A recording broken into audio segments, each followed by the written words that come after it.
goes to the mound for Cincinnati. He's 0-1. His ERA 7.20. The Reds and Mets are coming up next on the Reds Radio Network. This is Cincinnati Reds baseball. The Reds are on the radio. Reds baseball is brought to you by AAA. At home or on the road, we've got you covered.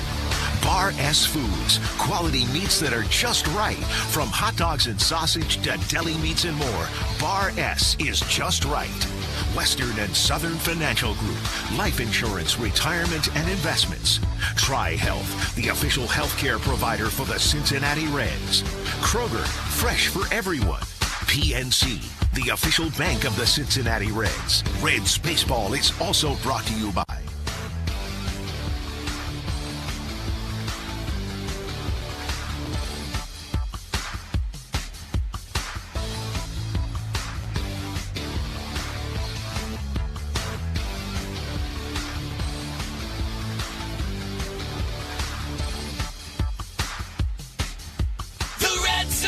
the radio. This is the Reds Radio Network.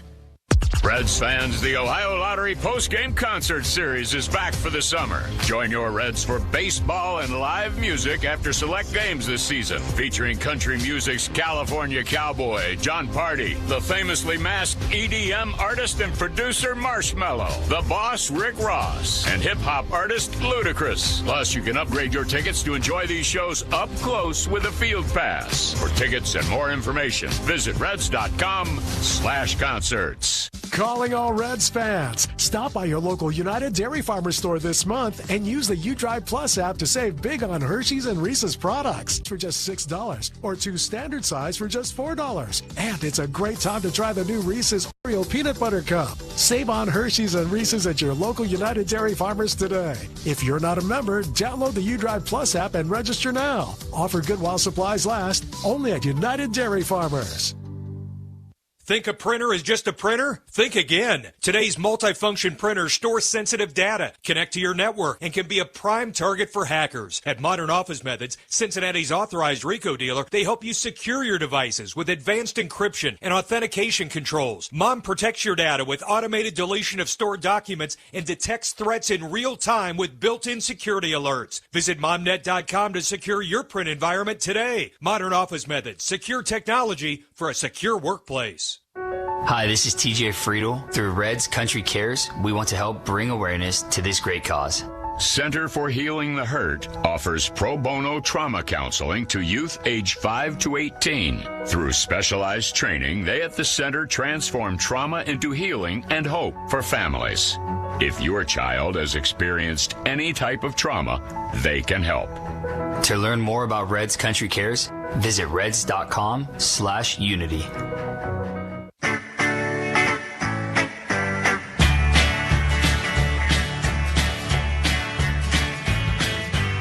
They are just about ready for baseball in New York. Back to Citi Field we go now with all the play-by-play of the Reds and Mets. Here's Tommy Thrall. All right, thanks a lot, Yid. It is a beautiful day for baseball. It's a little soggy earlier this morning, but it has cleared up now, and it's become a pretty pleasant afternoon.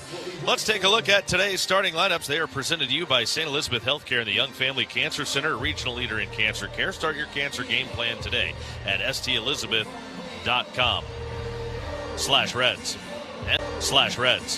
And we begin with the visiting Reds, managed by Terry Francona. The Reds 27-25, 4 back in 4th place in the National League Central Division. Leading things off, the center fielder again, Blake Dunn. Hitting second, the shortstop, Ellie De La Cruz. J.J. Blade plays left field and hits third. Batting 4th, the third baseman, Sal Stewart. Eugenio Suarez will DH and bat 5th. Hitting 6th, Nathaniel Lowe. He's the first baseman. Spencer Steers in right field, hitting 7th. And catching and batting 8th, Tyler Stevenson with Matt McClain, hitting 9th at second base. Nick Lodolo, left-hander, will start on the mound for the Reds. Again, it's Dunn, De La Cruz, Blade, Stewart, Suarez, Lowe, Steers, Stevenson, and McClain with Lodolo pitching. Now for Carlos Mendoza's New York Mets. Boy, are they struggling. They have lost 5 of 6, coming off a series sweep at the hands of the Marlins. They are now 22-31 on the year. They're at the bottom of the NL East. with a big hole to climb out of, 13.5 back. Leading off, the designated hitter, Carson Binge. Hitting second, the shortstop, Bo Bichette. Mark Vientos plays first base and hits third. Batting fourth, the second baseman, Marcus Semien. A.J. Ewing's in center field hitting fifth. Batting sixth, the right fielder, Tyrone Taylor. Nick Morabito plays left field and hits seventh. Batting eighth, Brett Beatty. He's the third baseman.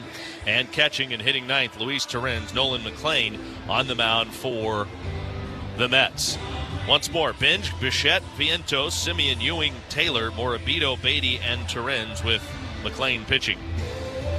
Here's your umpires at home plates. The crew chief, Vic Carpaza. Emil Jimenez is at first base. Edwin Moscoso is the second base umpire. Hunter Wendelstedt around at third.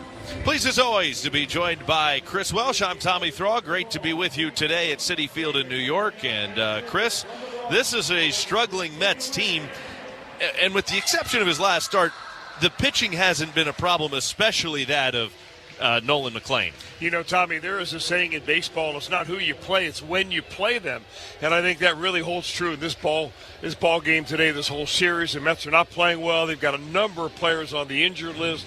They're running out rookies that probably even shouldn't be in the big leagues right now. However, today, facing Nolan McLean, you're going to see one of the best, if not the best, curveball in all of baseball. It's the Reds and Mets. Hope you enjoy it. Let's play. First pitch presented by Cincinnati Children's, changing the outcome together, and it's on the way. And it is in there for a called strike. 0-1 on Blake Dunn to get things started here this afternoon.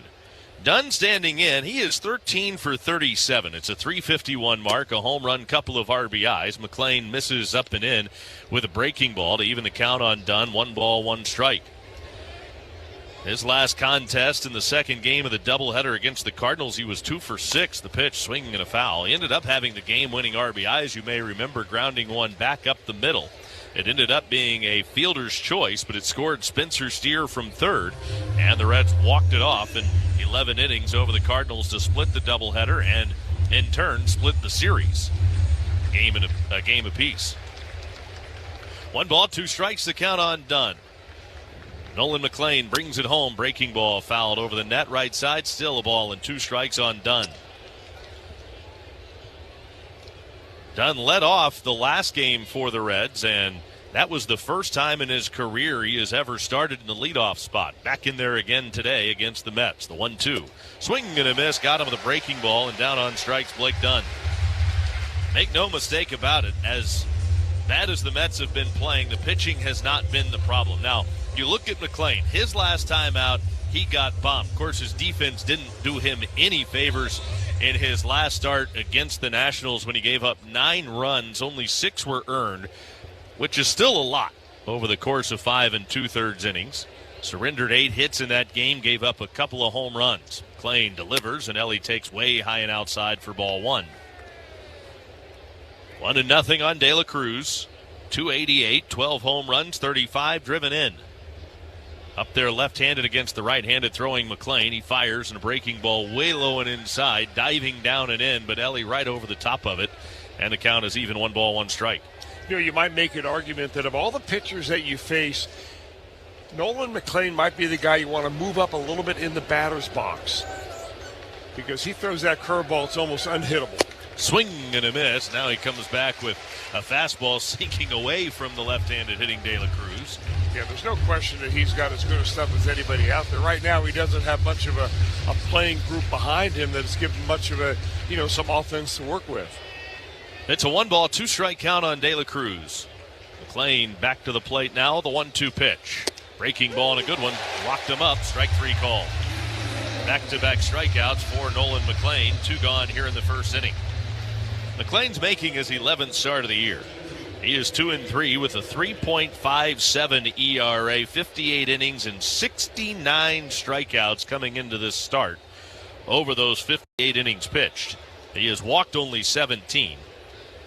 And except for his last start, home runs really haven't been an issue for him. The pitch is way low and outside for ball 1. 1-0 on J.J. Bleday standing in. Bleday hitting .271. He has 6 home runs and 20 knocked in. Left-handed hitter, the right-hander McLean, comes to the plate with the 1-0 pitch, and Bleday takes off the outside corner. Fastball away, 2 balls and no strikes. Funny how things change, isn't it? I mean, here's a guy, J.J. Bleday, could not make the roster out of spring training.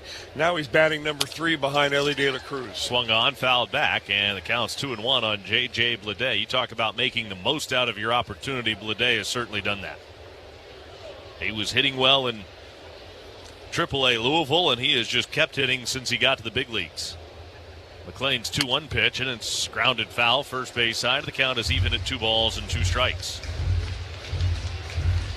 Reds coming off the series split against the Cardinals. The Mets, as I mentioned, were swept over the weekend by the Marlins. They lost the series finale in that game yesterday on a walk-off grand slam. The pitch, a breaking ball up and away.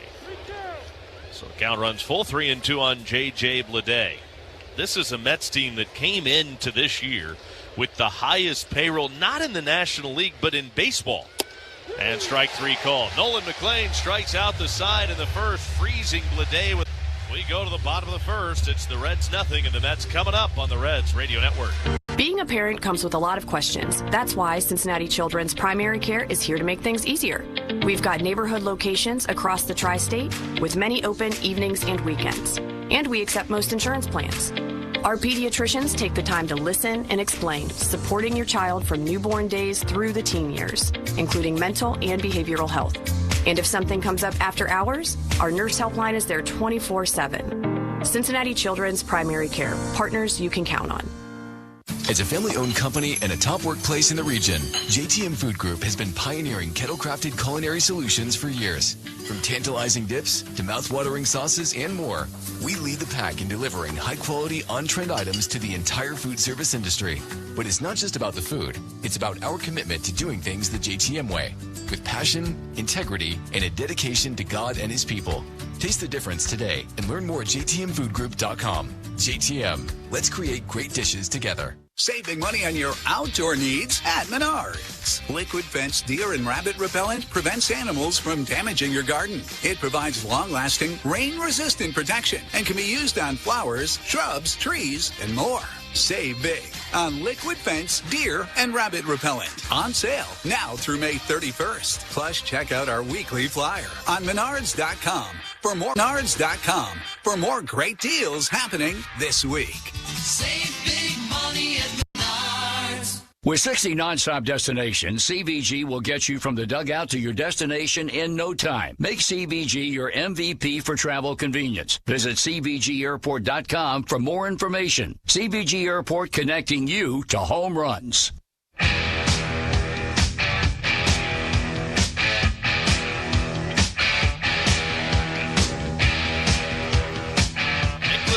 Ready to go to work now against the Metropolitans. No score. Nolan McLean striking out the side in the opening frame. Now Lodolo's first pitch of his start off the inside corner. Fastball in too tight for ball 1 to the rookie Carson Binge. First round pick a couple of years ago in 2024. He came into the season as the number 2 prospect. And this is fouled off to the left side. The Mets' number 2 prospect. He's hitting .246 with 3 home runs and 17 RBIs, but he is 0 for his last 14. Carson Binge. Lodolo, the left-hander, comes set, goes to work, the 1-1, and he hit him. So Binge down to first base after getting hit in the tush with the first offering here in the first at bat against Nick Lodolo. Now Bo Bichette.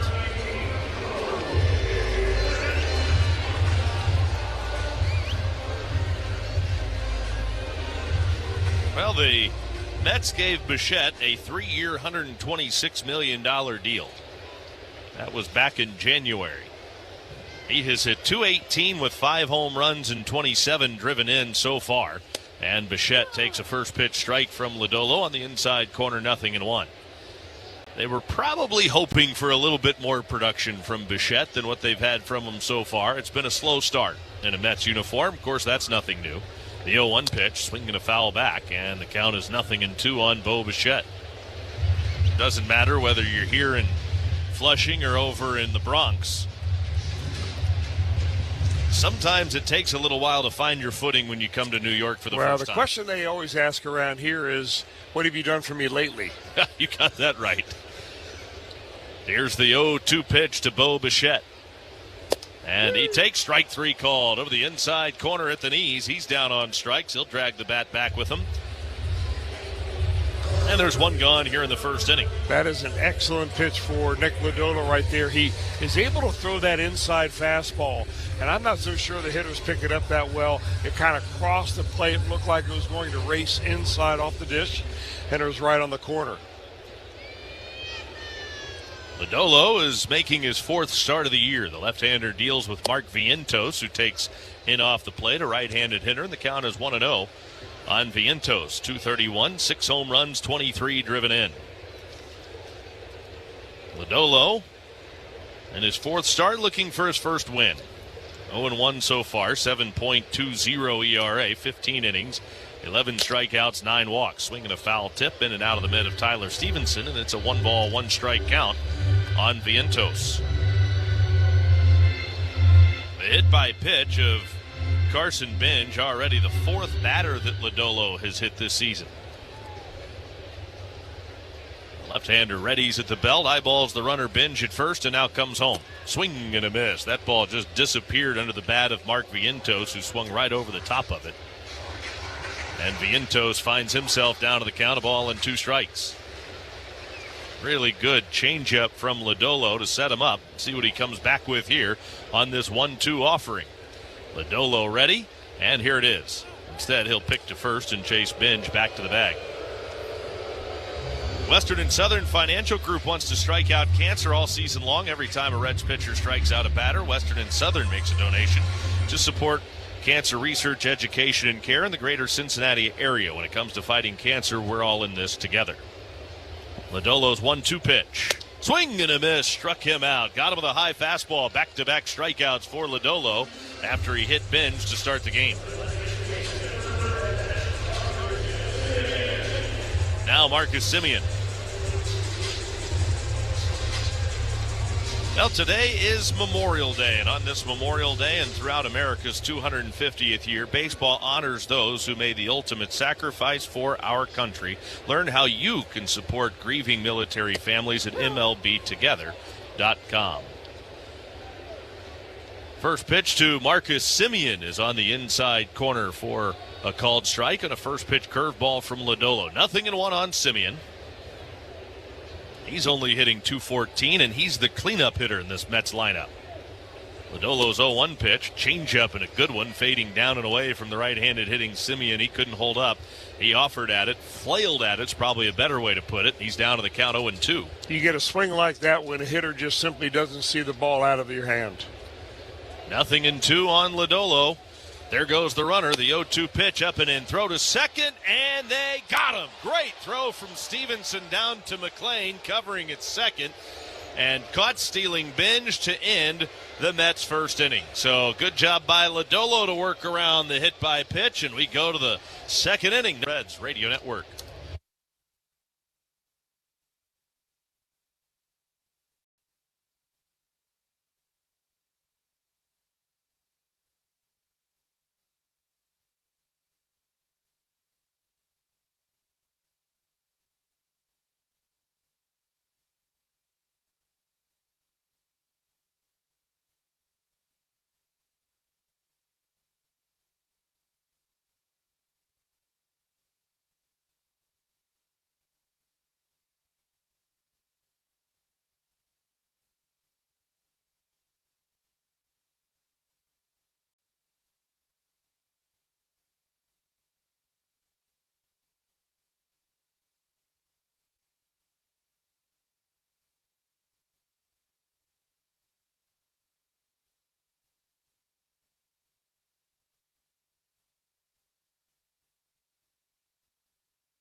facing the Reds for the first time in his career. McLean will deal with Sal Stewart now. The only guy in this Reds lineup that has ever seen Nolan McLean before is Eugenio Suarez. Suarez waiting on deck. First pitch to Sal Stewart is a strike at the knees. The count is 0-1. Of course, the way McLean looked in the first inning, these Reds hitters are probably thinking, I don't ever want to see this guy again. Here's the 0-1, swinging and a miss. Good breaking ball. I mean, that thing looks like he's throwing a wiffle ball up there the way Yeah, I don't think that it's the kind of pitch you can sit on and expect to hit. No. I think if you miss the fastball in a count early in the count, you better start protecting the plate because he is going to be attacking you with that hook. McLean's 0-2 pitch. Breaking ball, swung on, and that's fouled away at home plate. Just did get enough of it to foul it off Luis Torrens. No balls and 2 strikes on Stewart. 256, 12 home runs, 34 driven in. He had a pretty healthy 4-game hitting streak working before he snapped it going hitless in Game 1 Saturday. And now McLean comes inside, he drills Stewart. And I'm not sure where it got him. Oh, I think it got him in a bad spot. No, might have got him in the stomach. In the boiler. So it got him right in the stomach. That kind of burns a little bit when you get hit in there. It does. So he'll head down to first base. The trainer started to come out. Sean McQueenie gets waved off by Colin Cowgill, the Reds' first base coach. And Stewart still holding his stomach a little bit as he goes down to first base. Got him right in the number, the front left part of his jersey. So hit by pitch of Sal Stewart. He's at first. The Reds have their first base runner of the afternoon. A hit by pitch. The first base runner for both teams. He's on, and now Eugenio Suarez. McLean's first pitch, and Suarez lines one to right. That's falling, and it's down for a hit in front of Tyrone Taylor. Into second base is Stewart. Taylor is a really good outfielder, and he has great speed. He started coming in on that ball and then just stopped, and it landed in front of him. Of course, that's one of those you can get caught in between on real quickly, and then it becomes a big problem if you misplay it and you get caught in between. The Reds have runners at first and second base now with nobody out. Nathaniel Lowe, the hitter. The right-hander comes set. McLean checks second, throws, and the break. The right-hander comes set. McLean checks second, throws, and the breaking ball spins. Almost hit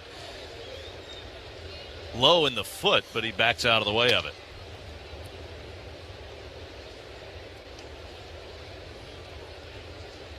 Shortstop Bo Bichette playing way up the middle. Nolan McLean works from the far first base side of the rubber. Out of the stretch here with 2 on and nobody out. The right-hander comes set, now backs off the rubber and looks Sal Stewart back to second base.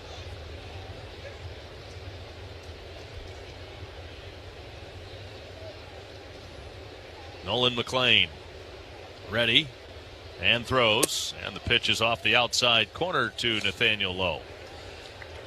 McLean was a third-round pick in 2023, drafted out of Oklahoma State there in Stillwater. He was actually a two-way player there. The pitch is a breaking ball low and inside. He was teammates with Carson Benj there at Oklahoma State. Benj, of course, sitting in the leadoff spot for the Mets today. They're starting DH. Right-hander comes set, delivers, and Lowe taking all the way, watches a strike. 3-1.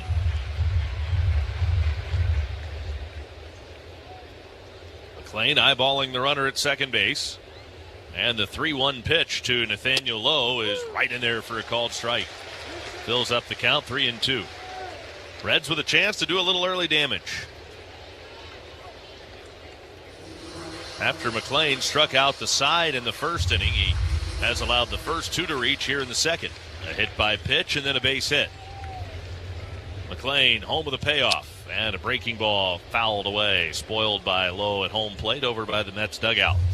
Count holding at full, 3-2.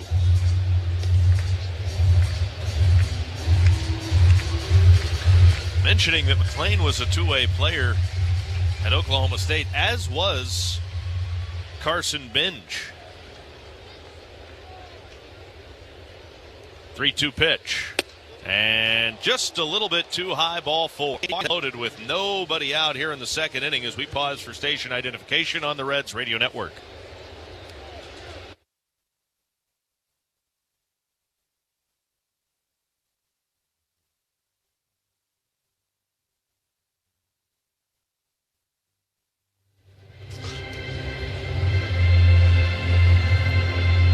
Pitching coach Justin Willard's out to the mound. He's visiting with Nolan McLean, with the Reds having the bases loaded and nobody out. And Spencer Steer at the plate. Steer snapped his 11-game hit streak in Game 1 Saturday, but came right back in Game 2 to go 1 for 3 with a double and scoring 2 runs, including the game-winning run. Lifted the Reds over the Cardinals. Steer still hitting really well over now a 24-game stretch. He's hitting .326 over those 24 games. 3 home runs, 12 RBIs, 5 doubles. He's up there right now with the bags packed. First pitch to him. Fastball right down the middle for a called strike. And the fastball from McLean, don't think of it as a straight fastball. It has all kinds of movement. It's a sinking two-seamer. So even though that fastball ended up down the middle, that's not where it starts. Here's the 0-1 pitch to Steer. Swinging a ground ball, chance for 2. Handled by the shortstop. Glove flip from Bichette to Simeon. Around to first. Not in time. Steer beats it out. And the Reds score first with Stewart coming home from third on the fielder's choice at second base.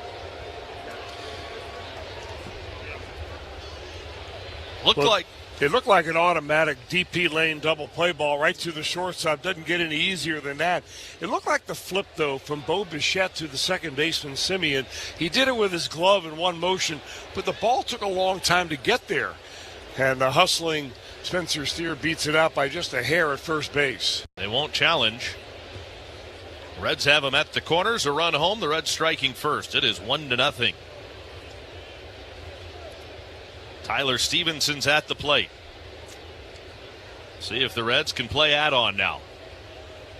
Nolan McLean brings it home, and the pitch is a breaking ball off the outside corner. Yeah, I saw the same thing you did. It looked like the ball just kind of got caught on the edge of Bichette's glove and just fluttered to the shortstop, Simeon. And if you're the second baseman waiting on that, it feels like an eternity for the ball to get to you.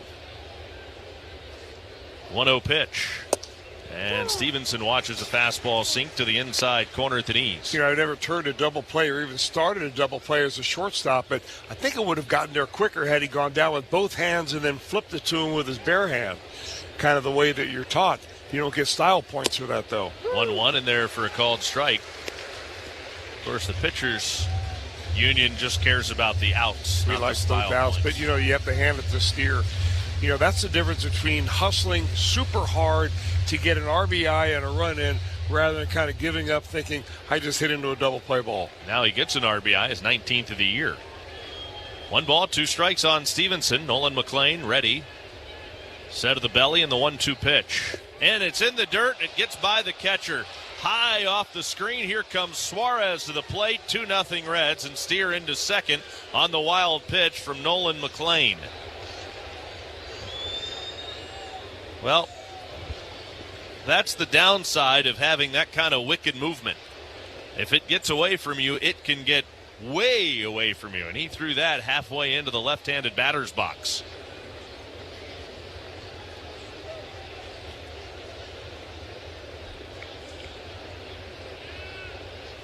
The pitch to Stevenson tied him up with a fastball in, and he's down on strikes. 4th strikeout for McLean.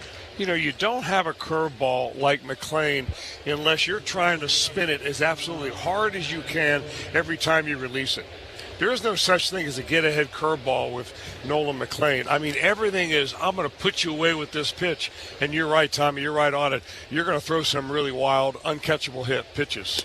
First pitch to Matt McLean, up and away. Nolan McLean versus Matt McLean, no relation, very different spellings. Nolan McLean spells it M-C-L-E-A-N, like McLean. And McLean, of course, M-C-L-A-I-N.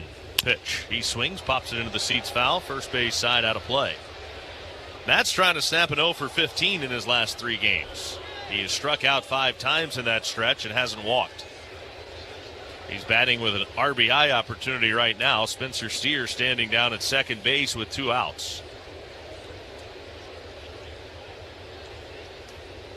McLean delivers, swing and a foul tip. 1 ball, 1 strike on Matt McLean. Runner at second, 2 outs. 2-0 Reds, leading it in the top of the second inning. McLean readies, eyeballing the runner at second of the 1-2 pitch, and again he buries one in the dirt outside, but a great backhanded stop by Luis Torrens.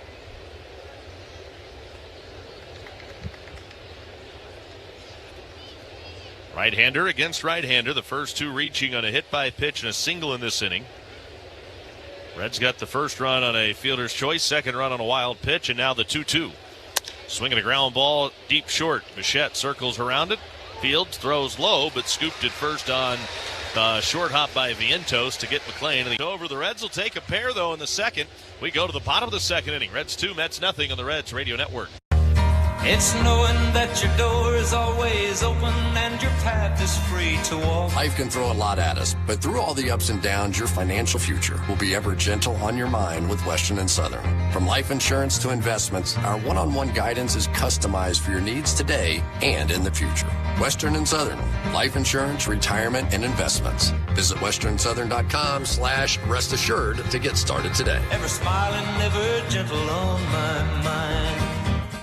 Reds fans, the MLB season's in full swing, and FanDuel is giving you a chance to call your shot with daily dingers. Just make your free pick on who's hitting a home run in their game, and if you're right, you'll get a profit boost to use on your next bet for a chance at extra winnings. FanDuel, an official partner of the Cincinnati Reds. 21 plus and present in Ohio. No purchase necessary. Opt-in required. Bonus issued as non-withdrawable profit boost tokens. Restrictions apply, including any token expiration and max wager amount. See terms at sportsbook.fanduel.com. Gambling problem? Call 1-800-MY-RESET.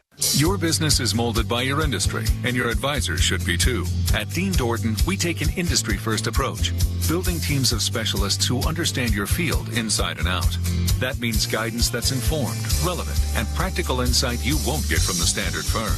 No second guessing, no we'll get back to you. Just clear, high-level advice from professionals who work in your industry every day.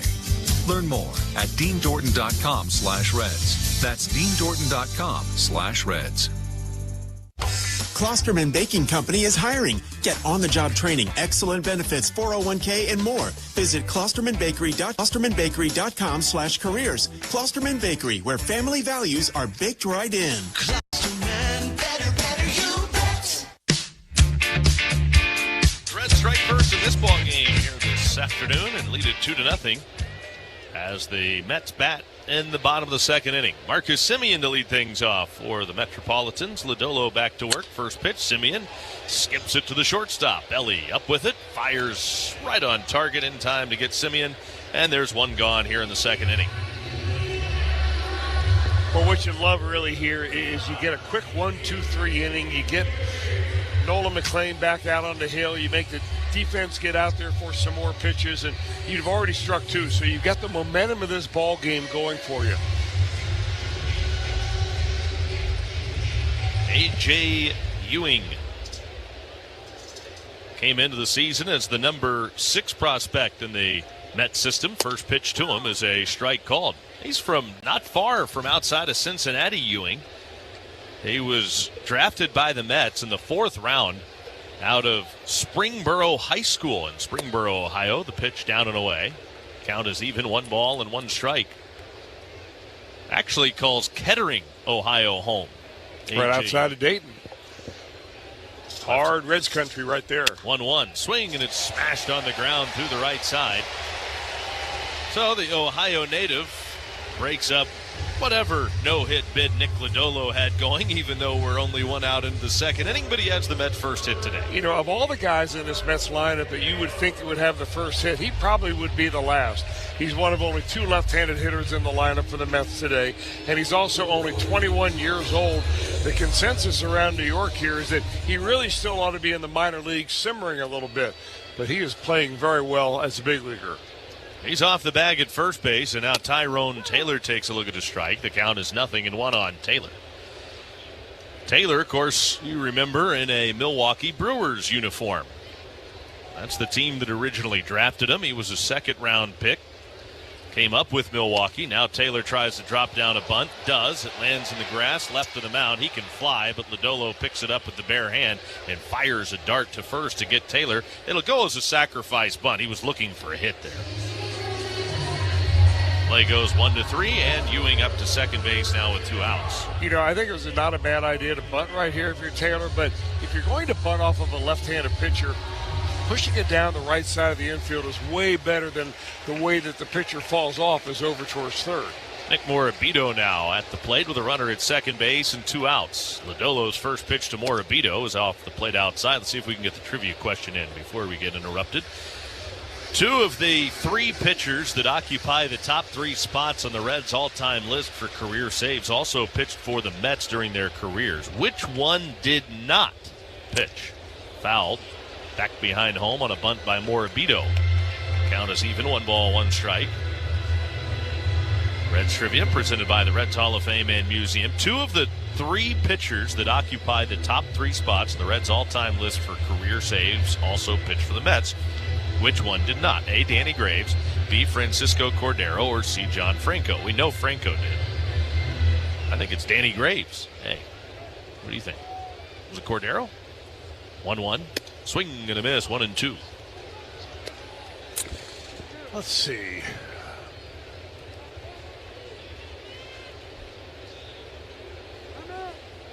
That's a good question. You know what? Maybe Danny Graves did pitch. I'm wondering if Graves pitched for the Mets and Francisco Cordero didn't. I'm second-guessing myself. 1 ball, 2 strikes. Lodolo readies. He throws the 1-2. Way off the plate outside.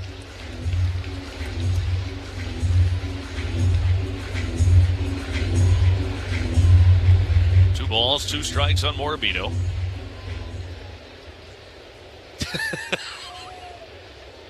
I'm second guessing myself, and I don't like that. The pitch, Morabito takes in the dirt outside. Count is full, 3 balls and 2 strikes on the second round pick out of Gonzaga College High School in Washington, D.C. He was drafted in 2022.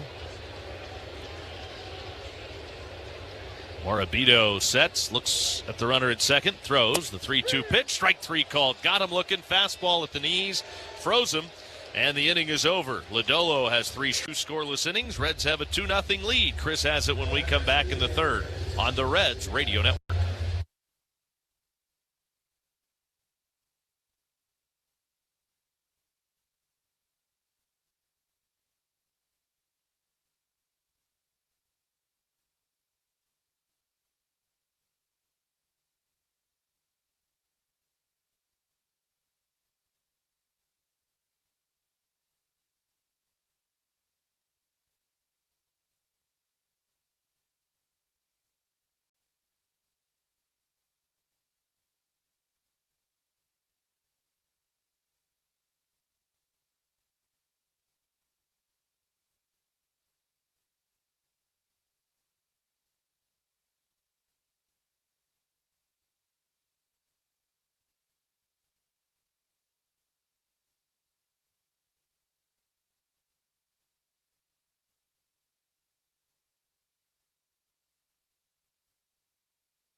We're at the top of the third at Citi Field in New York against the Mets, and Dunn squares the bunt, and he pulls the bat back, and the ball got him right on the hand. He fouled off the ball. The ball ended up in the on-deck circle for the Mets. But I believe they're going to give him first base because if your hands are on the bat and you get hit by the ball, it is a hit by pitch, not a foul ball.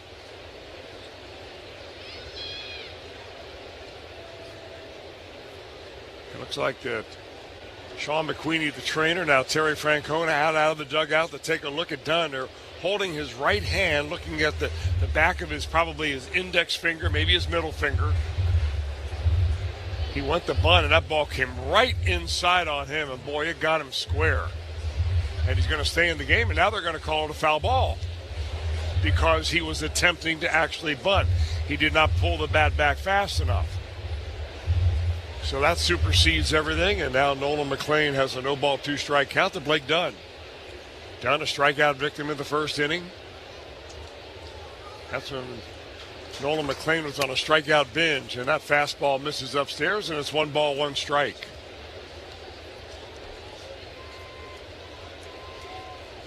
McLean now has moved all the way to the third base side of the rubber, and a check swing inside on a fastball. He went 1-2 now to the Reds' leadoff hitter.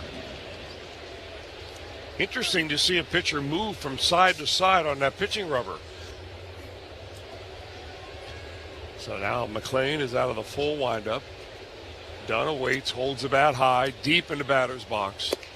Breaking ball way outside, and it's 2-2. I mean, when Nolan McLean misses with his breaking ball, it is way out there.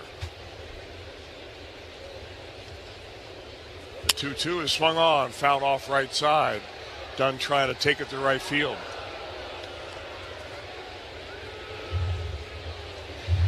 Blake Dunn has been awfully good since giving a chance to play every day. His batting average now up at .342.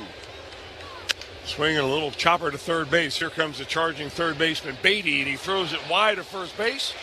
But Mark Vientos makes a nice stretch-out play, keeps his foot on the bag, and they'll retire the Reds' leadoff hitter for 1 out in first.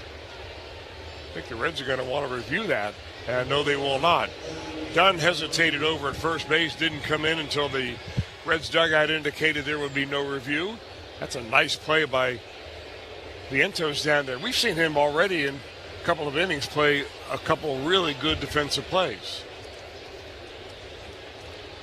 And now Ellie De La Cruz.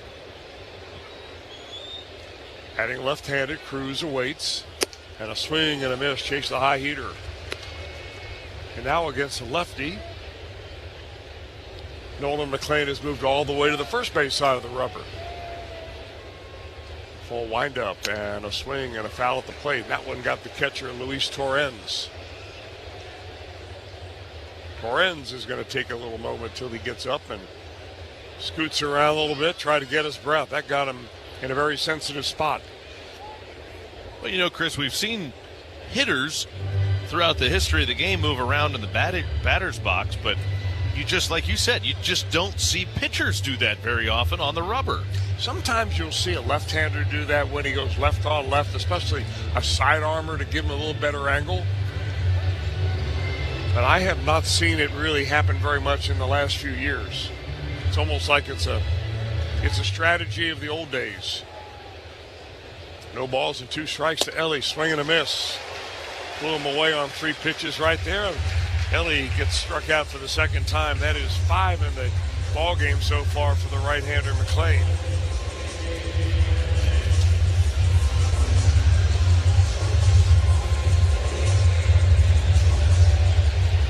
And with 2 out, J.J. Bleday. Bleday also a strikeout victim in the first inning. And a breaking ball way down and inside. Dance out of the way of that 1-0. A beautiful Memorial Day here at Citi Field. Swung on, Bleday hit it well. There it goes. It is high. It is way out of here into the bullpen. And J.J. Bleday has connected for the 7th time this year, and he puts the Reds up 3-0. Wow. That ball was tagged. No doubt about it. He got one of those fastballs, and that's one of those that Bleday did not miss. Out over the heart of the plate. a sinker that just didn't really, actually that was more of a four-seamer, so it stayed straight down the heart of the plate. First pitch to Hal Stewart misses away. Most of the fastballs we've seen from Nolan McLean have been the two-seam sinkers. That was the four-seam hit me. 1-0 is a breaking ball. That's on the outside corner. Sal didn't like it, but he will not challenge. Boy, that had to feel good if you're J.J. Bleday. I mean, you talk about getting it on the sweet spot. Swinging and a foul at the plate, 1-2.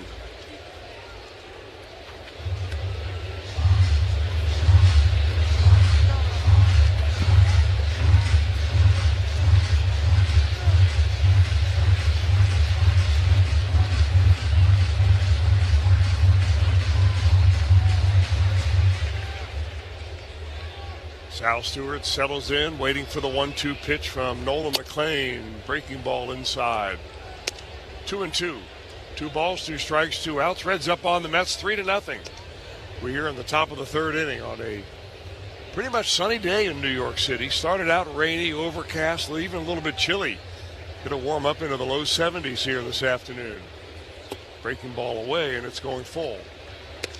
Now that you mentioned our TempStar game time temperature today, 71 degrees. Get complete home comfort with a TempStar heating and cooling system. Find your local TempStar dealer at tempstar.com. Swing and a miss. Got a strikeout there, did Nolan McLean. But in the inning, the Reds strike one more time. They get a long home run from J.J. Bleday. They stretch their lead to 3-0. That's coming third on the Reds Radio Network. Legendary doesn't happen by chance. It happens because it's what BetMGM does. Get ready for the baseball season with the exclusive retail sportsbook of the Cincinnati Reds. BetMGM has a state-of-the-art app with tons of betting options and promotions, and it's the best place for all your baseball bets. Sign up today. BetMGM, make it legendary.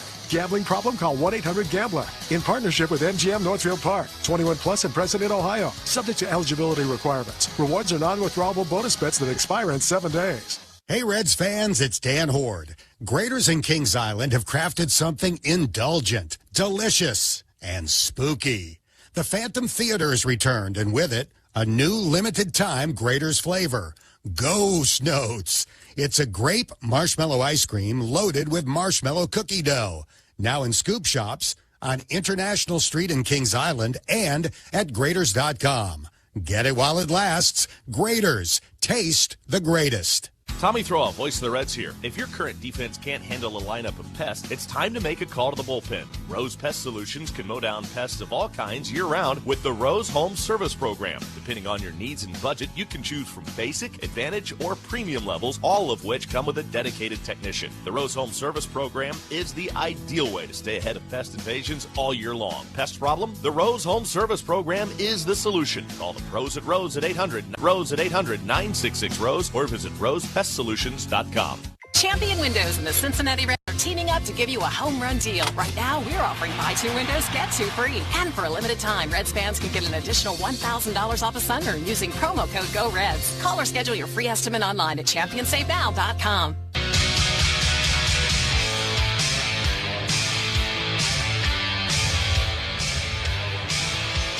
Brett Beatty will be the leadoff hitter for the Mets here as we go to the bottom of the third inning. Reds up by 3 and takes the first pitch fastball from the left-hander Nick Lodolo for strike 1. Lodolo pitches out of that modified stretch, facing first base, takes a small step back, and he delivers a breaking ball, and Beatty swings through it. And that curveball is a good one, and it's 0-2.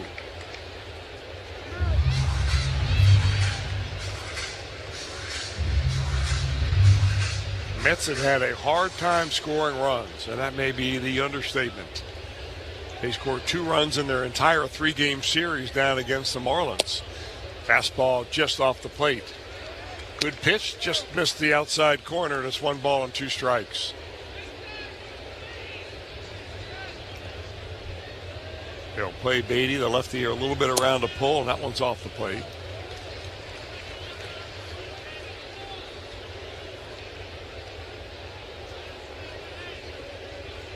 They pull him around the pole, except in left field. J.J. Bleday kind of tucked over there by the left field line. Swung on, that's a ground ball on the left field side. There goes the throw across the infield by Sal Stewart, and that is a great play and an out at first base. Wow. Stewart showing some range as he had to go all the way over near the third base line, backhanded, and threw it on the run. A perfect strike to first base and Nathaniel Lowe. Yeah, throwing it on the run and across his body, kind of that twisting throw. Got a big smile from his first baseman, the former Gold Glove winner, Nathaniel Lowe. You know who that will make very happy is his wintertime buddy Manny Machado. No doubt. Because Machado is known for that play. Shades of Manny on that right there. How about that? Mm-hmm. So with one out here is the number 9 hitter, and that is Luis Torrens, the catcher. Takes a pitch upstairs, out of the zone, ball 1. Lodolo wasting no time right here, and he and Stevenson are ready to go. Outside, ball 2.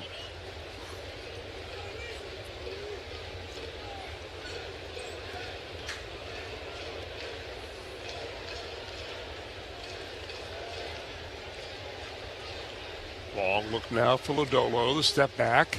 Swung on, that's on the ground. That'll be a little easier for Sal at third. And a perfect play to first base, 2 down.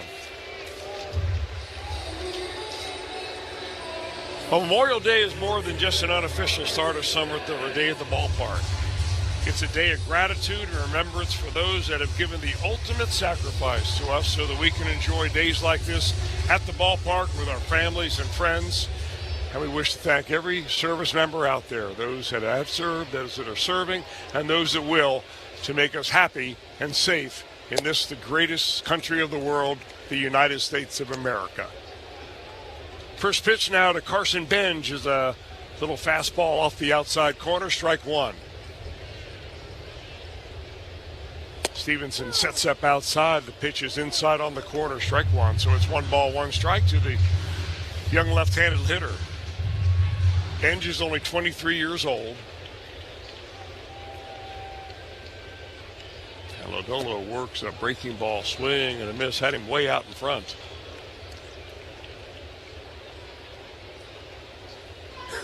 Benj actually swung and missed at that and then tapped his helmet twice. That is maybe like, I'm going to tap some sense into my head here. Why am I swinging at that? Another breaking ball. This time he fouls it off, and the count holds 1 ball, 2 strikes.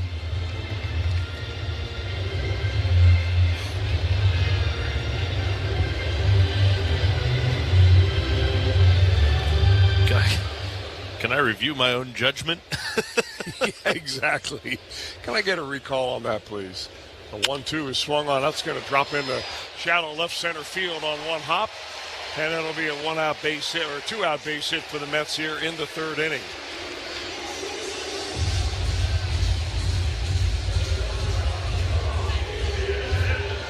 So Nick Lodolo's hope for his second 1-2-3 inning in the first 3 frames goes awry with that base hit the other way by Carson Benj.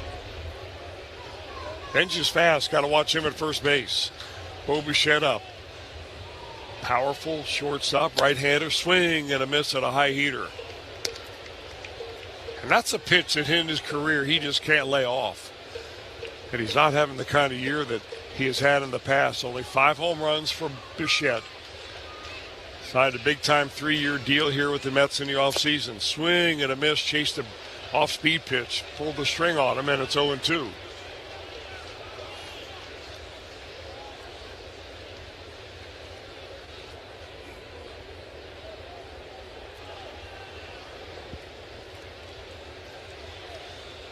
Bichette, 8 years in the major leagues, 2-time All-Star. Good lead at first base, but not a stolen base lead. Runner not going. Swung on. That's a shot down the line, but foul. Went the other way with that. Bichette maybe just a little bit late on the heater.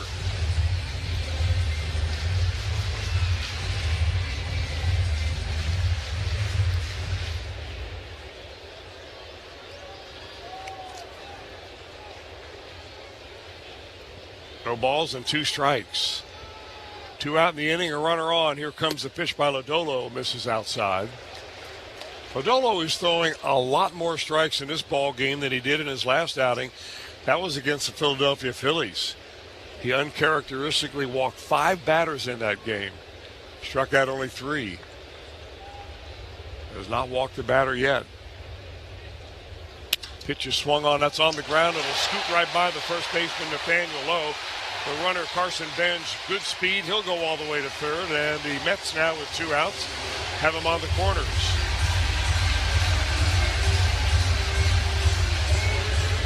That was a nice bit of adjustment hitting for Bo Bichette. And he got a pitch on the outer part of the plate and just reached out there and took it the other way.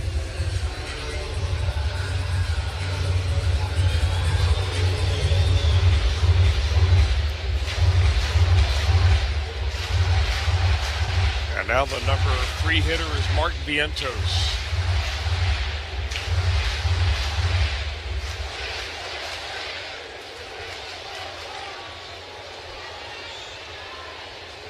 Vientos, right-handed hitter, deep in the box, holds the bat very high, and here's the pitch. Swung on, that's going to be an easy ground ball. Here comes Ellie, going across the infield, and a perfect throw to Lowe to get the out. So the Mets threaten, they do not score. We go to the top of the 4th inning. The Reds up 3-0 here at Citi Field in New York. Tommy back with the play-by-play right after this on the Red Radio Network.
Eugenio Suarez leads off the Reds' 4th inning, and as you know, the 4th inning is brought to you by Four Roses Bourbon. First pitch to Suarez, a high strike. The count is 0-1. Four Roses, the mellow, balanced Kentucky classic that's crafted for those home run moments. Proud sponsor of the BCL Press Club.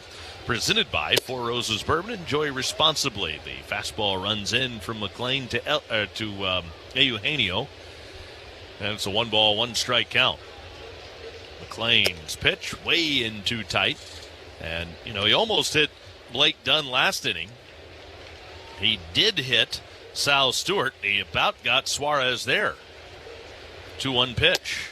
Again, in too tight. The fastball running in. That time the catcher, Torrens, wants to challenge. So let's take a look. We turn our attention to the Citi Field video board, and it was, in fact, a ball. And I think that was Torrens. Oh, confirmed. New York has 1 remaining challenge. Reacting to his pitcher, Nolan McLean. Because McLean looked like he thought it was a strike, and that's when Torrens reacted and tapped the cap. And the pitch is too high, ball 4. And down to first base goes Eugenio Suarez on a leadoff walk. We'll bring up Nathaniel Lowe.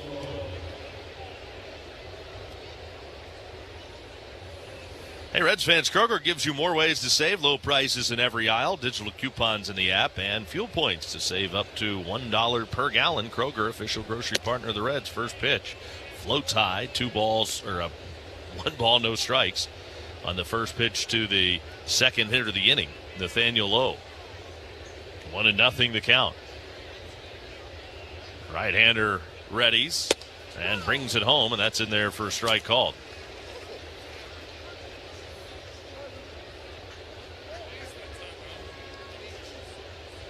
One ball, one strike on Nathaniel Lowe.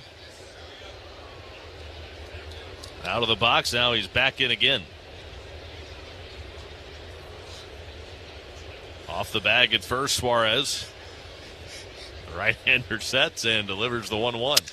And Lowe breaks his bat, hits it down the line. It's floating, it's falling, and it's going to drop fair. Down the line, up against the sidewall. Lowe's around first. He's into second. Suarez to third. And the Reds have him at second and third with nobody out on the blue broken bat double down the right field line by Nathaniel Lowe. Boy, it didn't look like Taylor got a good read on that either. That hung up forever, and Taylor never even got close to it, and it came down landing right on the chalk down that right field line.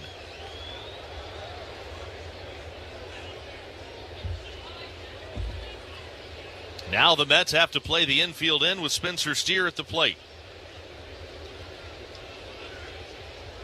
McLean's first pitch bounced just foul down the third base line, strike one. Let's pause for station identification on the Reds Radio Network.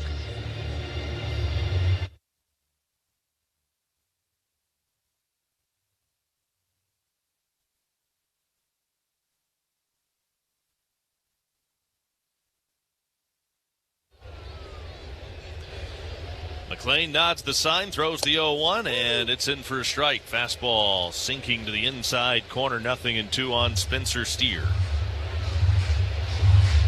Now the Mets will back up their infield a little bit. They'll play halfway in, so not all the way in. That's a use your judgment if it's hit to you.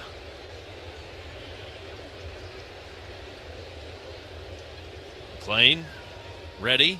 Check of the runners, and the 0-2. Steer watches a breaking ball spin off the outside corner, down and away, 1 ball and 2 strikes. 3-0 Reds in the fourth.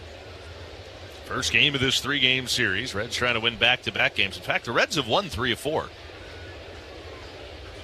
Now the pitch grounded back through the middle into center field, a base hit. Suarez is home. Here comes Lowe to the plate. The throw from Ewing is not in time.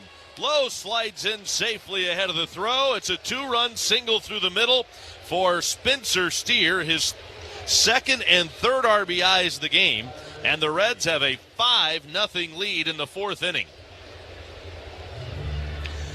Well, the old saying, Tommy, about you bring the infield in and you make a 300 hitter a 500 hitter because the angles just aren't there. And that ball looked like it was right at the shortstop spot, but because the shortstop's in on the grass, it squeezes right into center field and picks up a couple of RBI. Does the very hot Spencer Steer. Justin Willard, the Mets pitching coach, now out. Visiting again with Nolan McLean, and the Reds have plated 5 runs against McLean, and there's still nobody out in this fourth inning. And we talked about McLean had a really tough go of it his last start against the Nationals, where he gave up 9 runs in that game, 6 of which were earned, and now here he is today giving up 5 runs before he even gets an out in the fourth inning. And I think maybe like the last outing that he had, the defense is playing a little part of this today too. Not in a way of errors, but certainly a way of just kind of misplays. Nolan McLean deals with Tyler Stevenson. First pitch to him is a breaking ball that darts off the outside corner for ball 1, 1-0.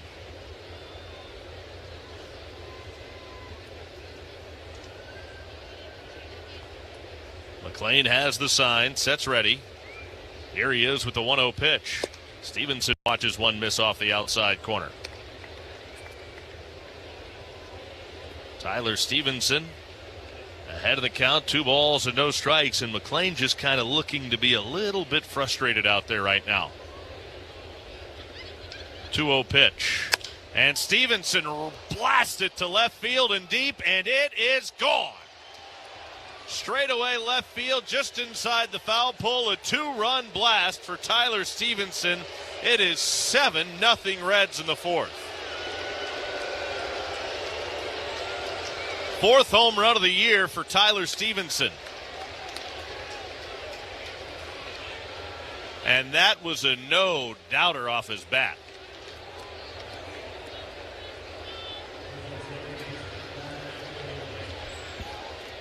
Reds are having a little fun at the plate today. I'm not even sure that Justin Williard, the pitching coach, had time to get down the dugout steps to only turn around and watch that ball get out of here.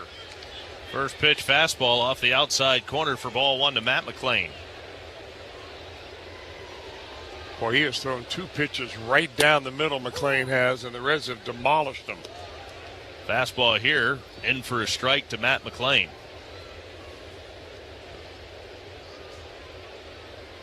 Nolan McLean delivers way off the outside corner. Spinning that breaking ball too far outside. It's 2 balls and a strike.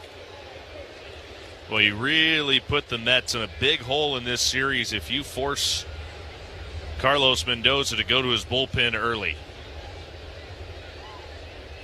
Now the 2-1 pitch. Ground ball by the mound of the shortstop. Bichette up with it near the bag at second, throwing in time to first, and that is the first out of this 4th inning for Nolan McLean.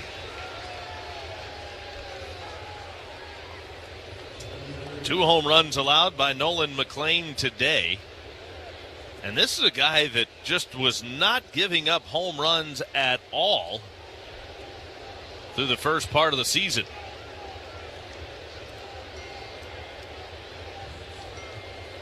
Blake Dunn swings and misses at a first pitch fastball, and the count is 0-1.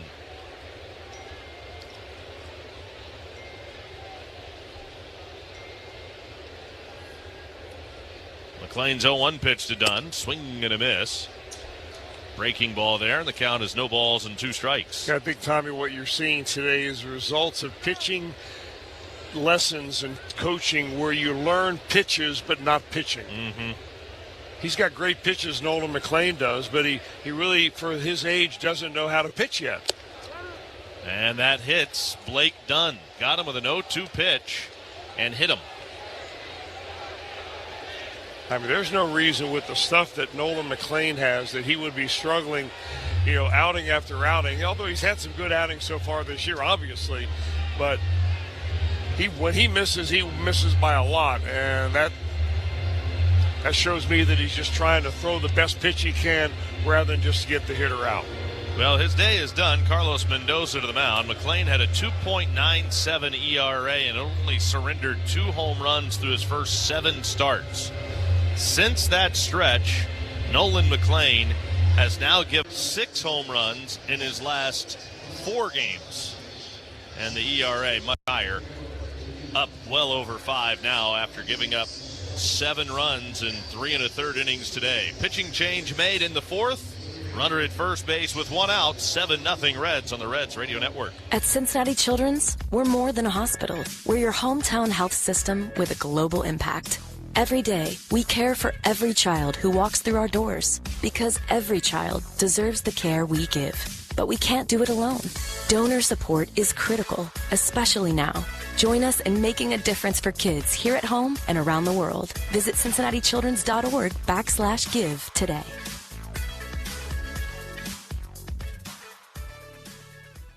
As a family-owned company and a top workplace in the region, JTM Food Group has been pioneering kettle-crafted culinary solutions for years. From tantalizing dips to mouth-watering sauces and more, we lead the pack in delivering high-quality, on-trend items to the entire food service industry.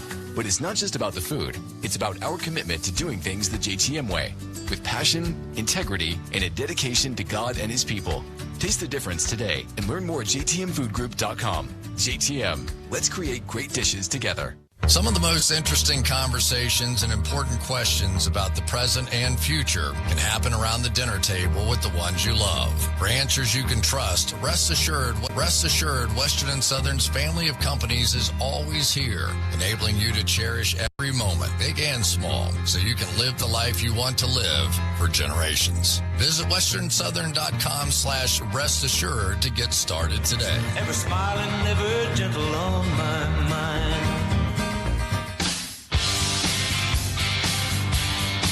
Well, the new pitcher for the Mets coming into the ballgame will be a right-hander, 30-year-old Austin Warren, having a really good year as Warren. Overall, his earned run average is right down there around 1. picked up from the San Francisco Giants in the offseason off the waiver wire. First pitch to Ellie is swung on and fouled back into the net. Strike one.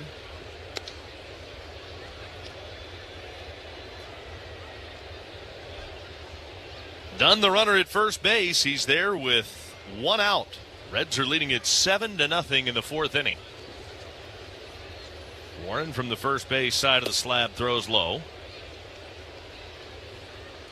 That'll even up the count at 1 ball and 1 strike. Yeah, this is the kind of start that Terry Francona wants to see in a 3-game series against a team like the Mets. They face the best pitcher today that they're going to run in 3 days, Nolan McLean, and they knock him out here in the fourth inning. Right-hander turns, fires close, safe. Dunn barely got back in ahead of a quick move from Warren, and I think that was by design. Not that that was that close, but I think Dunn wanted to get a good look at his best move. Well, he just saw it, and it almost got him and might have, but the Mets won't challenge. I'm actually a little surprised there that the Mets are not challenging. Of course, it is 7-0.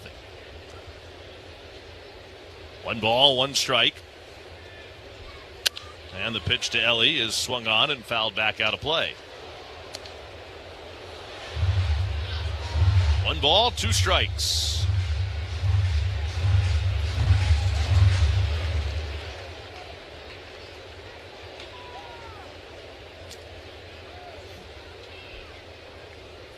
Warren's 1-2. High chopper to the second baseman. Handled by Semien. To Bichette. 1 around to first. Not in time. Another ball that looked like it was a tailor-made double play ball, even with De La Cruz running. It was hit sharply enough, and you had Semien playing in enough that you still thought the Mets might be able to turn it. It just looked like the release from Bo Bichette was a little long, and as a result, Ellie beats it out. Fielder's choice. 4-6, the out at second, erasing Dunn.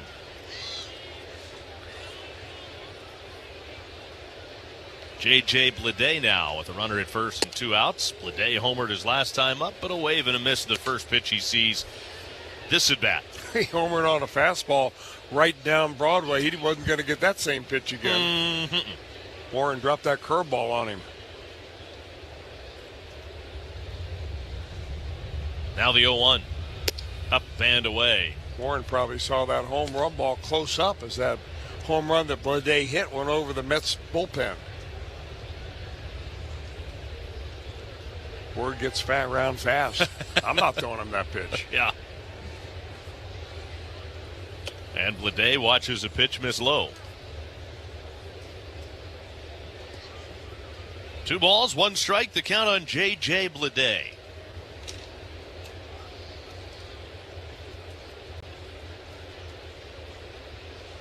Warren has the sign. Now comes set. And the right-hander delivers the 2-1 pitch. And Bleday swings, fouls it back out of play. 2-2. Ellie's running at first base with 2 men out. Reds have scored 4 times in this fourth inning and lead it 7-0.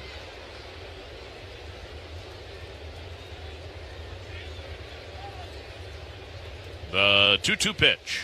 Instead, another throw to first, this time picking on Ellie. But he's back safely. It's turned into a beautiful day today. It's supposed to warm up a little bit as the week moves on.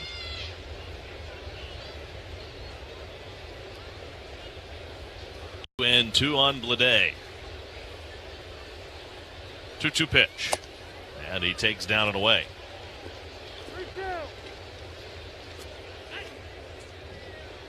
Count is full, 3-2, so Ellie's going to be running. If Bleday can find something to handle here and put it in the gap, the Reds could steal 1 more run.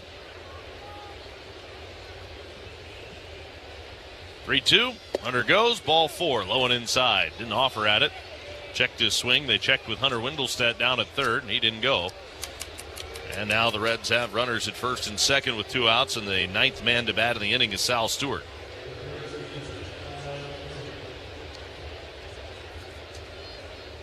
Sal was hit by a pitch in the second inning, struck out in the third. And he bats now with runners at first and second and 2 outs.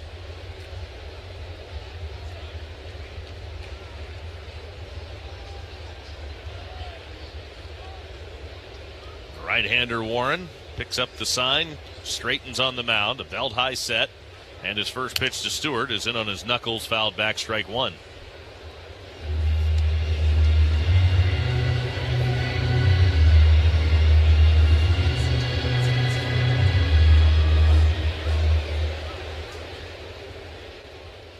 Warren began his career 7-0 before he suffered his first loss on May 2nd against the Angels, the 0-1.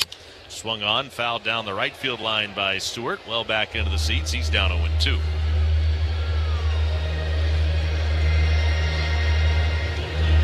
In his high school days in Fayetteville, North Carolina, he was a bowling stud. Had more success in bowling, actually, in high school than he did in baseball. There at Terry Sanford High in Fayetteville, North Carolina. The 0-2. Swing and a miss. Stewart strikes out. So he is down on strikes. The inning is over. The Reds played 4 in the fourth and have opened up nothing lead as we go to the bottom of the fourth inning here at Citi Field in New York on the Reds Radio Network. At Cincinnati Children's, we're more than a hospital. We're your hometown health system with a global impact. Every day, we care for every child who walks through our doors because every child deserves the care we give. But we can't do it alone. Donor support is critical, especially now. Join us in making a difference for kids here at home and around the world. Visit CincinnatiChildren's.org/give today.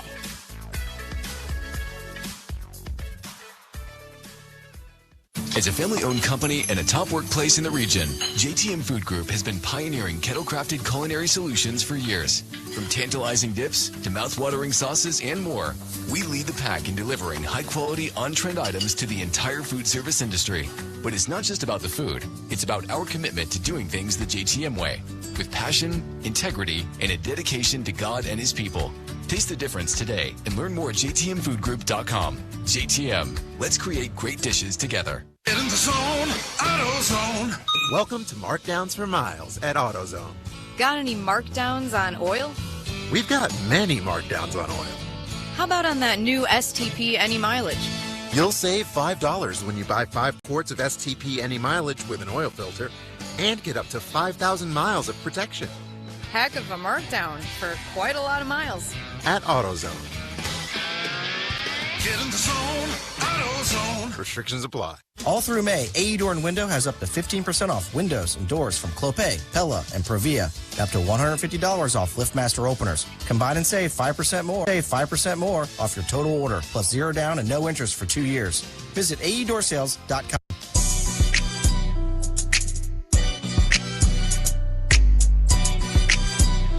Well, Nick Lodolo has plenty of room to work with now.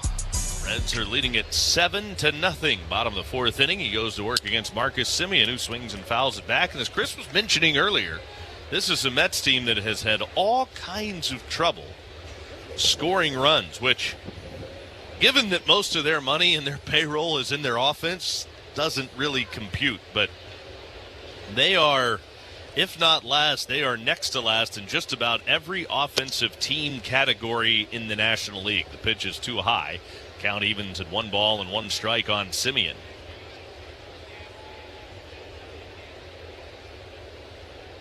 The wind and Lodolo's 1-1. Swung on, lined into center field. That's going to get down for a base hit. Dunn will play it on a bounce, and for the first time since the first inning, the Mets have their leadoff man aboard. They got a leadoff hit by pitch in the first inning, but Carson Benj was caught trying to steal second. It's the first time they've had a leadoff hit in an inning. Well, they're missing a lot of players. Now they're missing Juan Soto, one of the best hitters in the league traditionally over the years. He's out with an illness. You know, if that continues for another series or two, the league might start getting suspicious. Remember, Kyle Schwarber was out with an illness when the Reds played the Phillies. And now Soto out. They've got a number of players on the injured list that were in their opening day lineup, 4 of them that are not in the lineup today. Maybe most notably is Francisco Lindor. The pitch is a strike on the inside corner, 0-1. Catcher Francisco Alvarez, Jorge Polanco, Luis Robert, the center fielder. 1 ball, 1 strike on A.J. Ewing. Lodolo ready at the belt, eyeballing the runner at first, staring him down. Now he comes plateward, and it's a ground ball to first, handled by Lowe. Spins, throws to LE1, back to Lowe, not in time. Sounded like Ewing might have got it a little bit off the end there. Didn't hit it all that squarely to Lowe, but he still did a nice job to spin and get the out on the lead runner down at second base. Fielder's choice goes 3-6. And the batter is Tyrone Taylor. I'll tell you, Nathaniel Lowe has a lot of athleticism for a big hulking left-hander. He's very smooth out there when he fields the ball at first base. Made a nice throw and hit Ellie right at the top of the zone.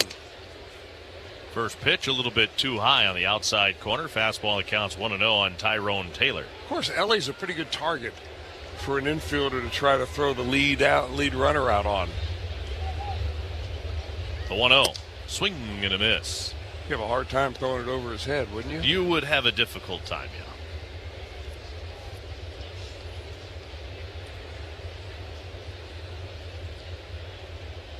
Left-hander comes set. Now the 1-1 pitch to Tyrone Taylor.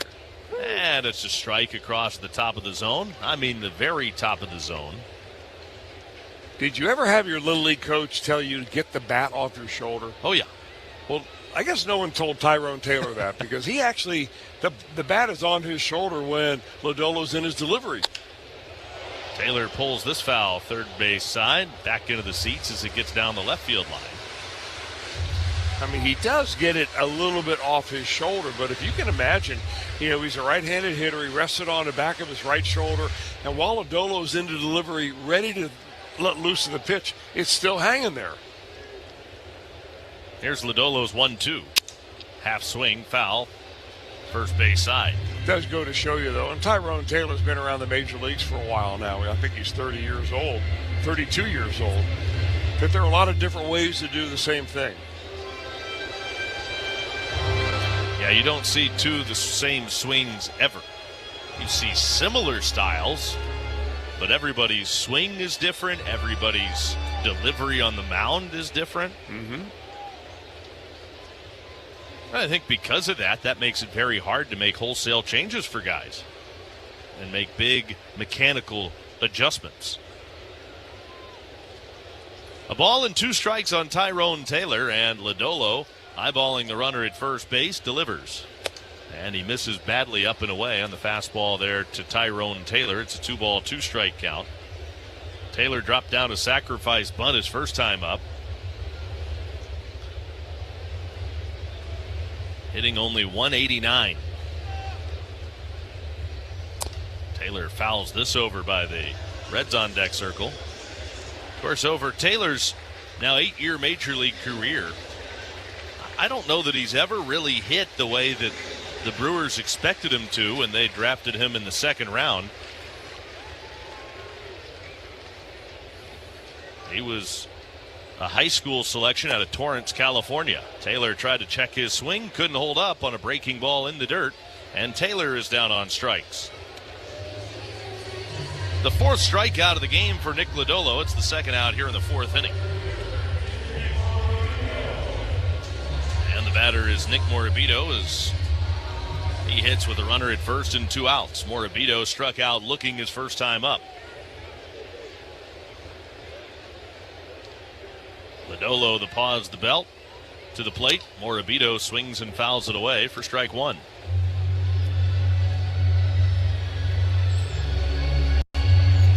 Morabito was at one time a pitcher coming up through the minor leagues.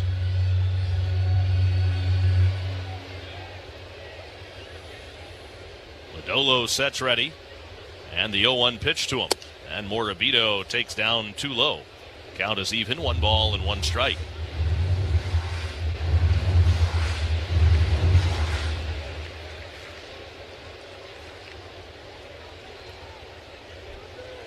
Left-hander Lodolo eyeballing the runner at first and throws. Morabito swings and misses.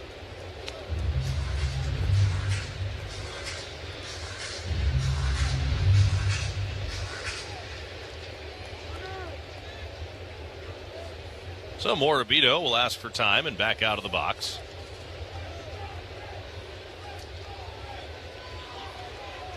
back in there again. Waiting on the left-hander, Lodolo. The 1-2 pitch. Swing and a miss. Struck him out. Got him to chase a breaking ball down and out of the zone. Morabito. And Lodolo has struck out 5 through 4 innings of scoreless baseball. We go to the 5th inning. It's the Reds 7 and the Mets nothing on the Reds Radio Network.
Eugenio Suarez, who led off last inning for the Reds, leads off the 5th inning. And the first pitch on the way to Suarez is taken in off the plate for ball 1. The count is 1-0 on the Reds' designated hitter. He's been on both times he's been up. A single and a walk, and he scored twice. 7-0 Reds. Swing and a miss at a breaking ball down and away from the right-hander Warren. 1 ball and 1 strike on Suarez. Warren back into his windup and brings it home. The pitch is off the outside corner.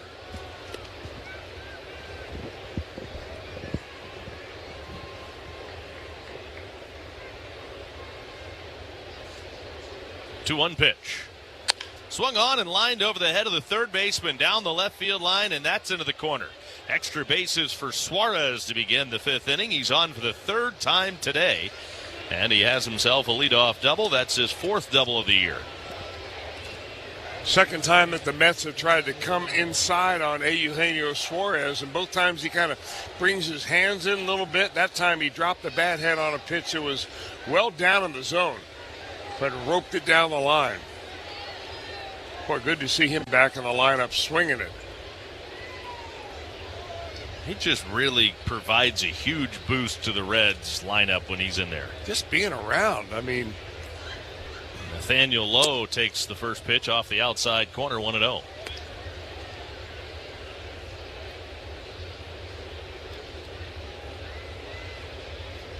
Runner at second base, Suarez. Inching off the bag as the right-hander readies. Here's the 1-0. And the pitch in for a strike. I was talking about Warren being a bowler in high school. So he kind of joined the bowling team actually on a whim with his baseball buddies. And it worked out for him pretty good. He made the team with just a 150 average early while trying out the 1-1. Breaking ball up and away. It's a 2-ball, 1-strike count. But then got better as the bowling season went along and ended up in the league tournament, placed 3rd with scores at 240, 230, 220. 2-1 pitch in there for a called strike. Is that a winter sport? 2-2, yeah. Well, it's got to be. I don't know what it is in high school. It is everywhere else in the world. Like once you become an adult and you join a bowling league, it's in the winter. So I would assume so. Anybody want to go into a bowling alley in the middle of the summer on a nice day? The 2-2 ground ball foul, first base side. I guess if you don't like being outside. Be a great sport to participate in. If you didn't have a hankering for, say, some of the other winter sports, there's no early practices. You don't have to go to weightlifting class. There's no conditioning going on. You just kind of show up with your bowling ball, right? Yeah, works. Here's the 2-2. And Lowe jumps on it, laces it to center, but it's right at A.J. Ewing. He'll make the catch. 1 out. Let's pause for station identification on the Reds Radio Network.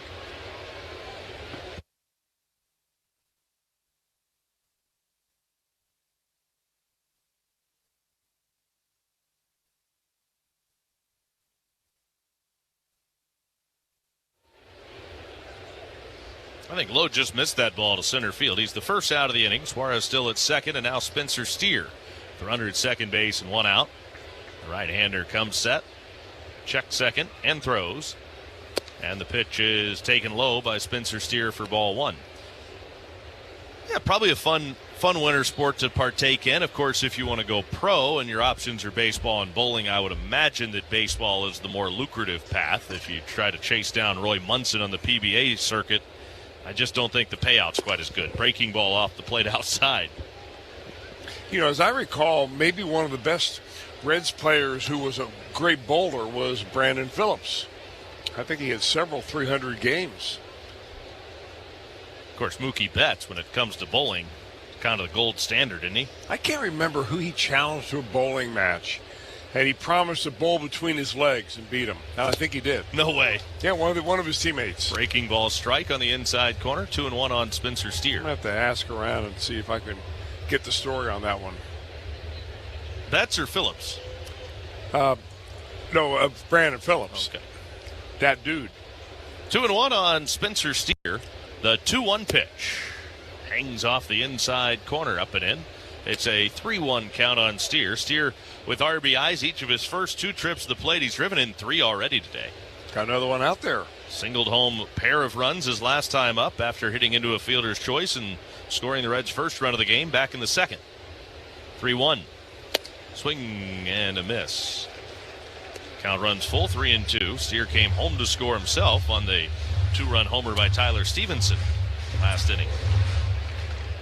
All Reds right now in this one, 7-0 in the 5th.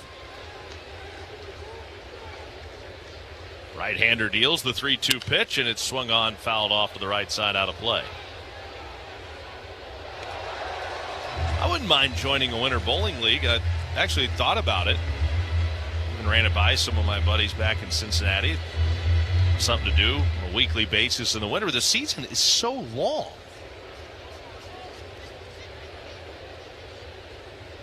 Three-2 pitch to Spencer Steer. It is hit in the air down the right field line, twisting toward the corner, foul. I mean, you want to join a bowling league, you're going to end up missing half the season because I think it probably starts before baseball ends and ends well into the baseball season.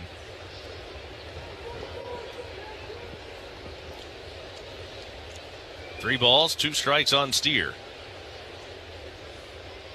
Warren shaking his way through the signs, now has the one he likes. Austin Warren's payoff pitch to Steer and a swing and a miss, struck him out. Steer down on strikes. 2 gone in the 5th inning. Brings up Tyler Stevenson.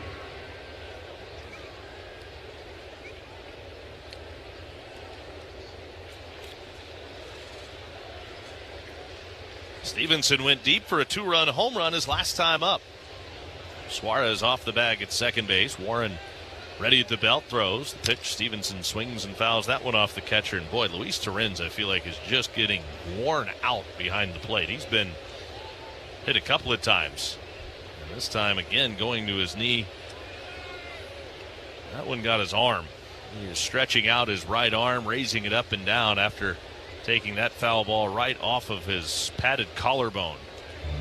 It was off the chest protector up by his collarbone, but still right there, and you can see him kind of reaching back like he's starting into a throwing motion, trying to stretch it out. Probably sent numbness immediately all the way down to his fingertips, and they're being very slow to get him along right now. I mean, he'll eventually get the feeling back in it, but you got to get him a few minutes.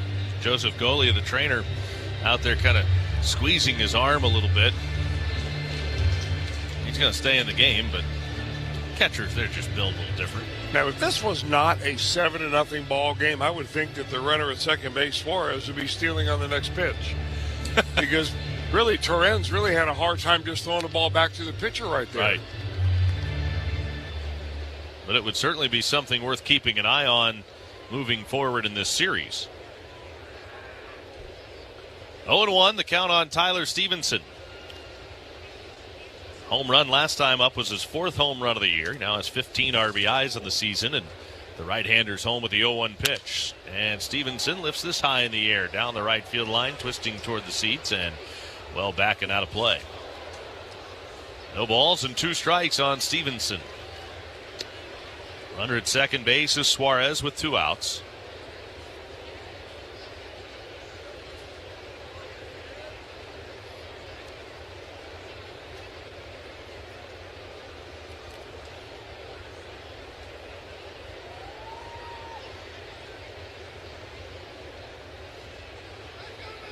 Right-hander's ready. And the 0-2 pitch.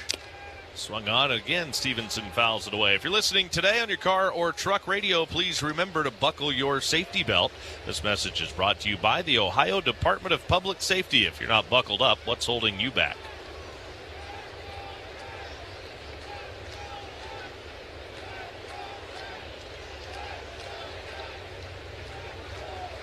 Warren back to the plate with the 0-2. Breaking ball spins off the inside corner. Looked like he kind of dropped down a little sidearm to throw that pitch. And just spun it in off the plate. 1 ball, 2 strikes. Runner at second base, 2 outs.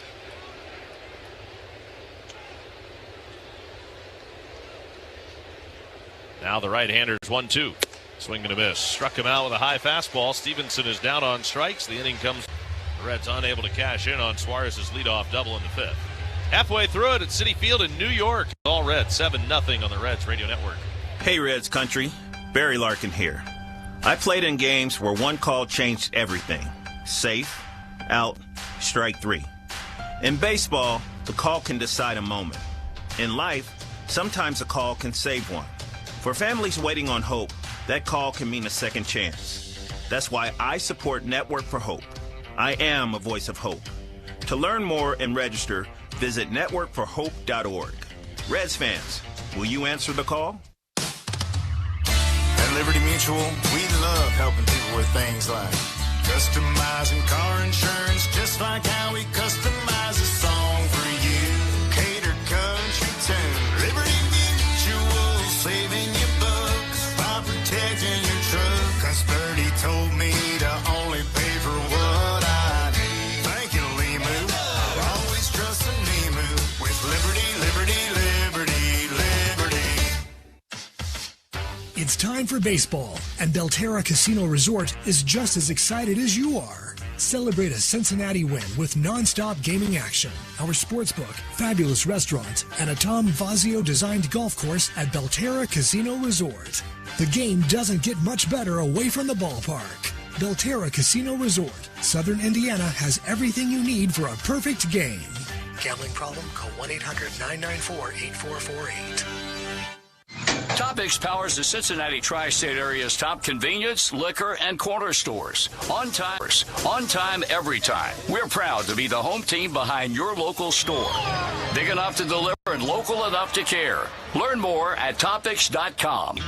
It'll be 8, 9, and 1 for the Metropolitans here in the 5th inning.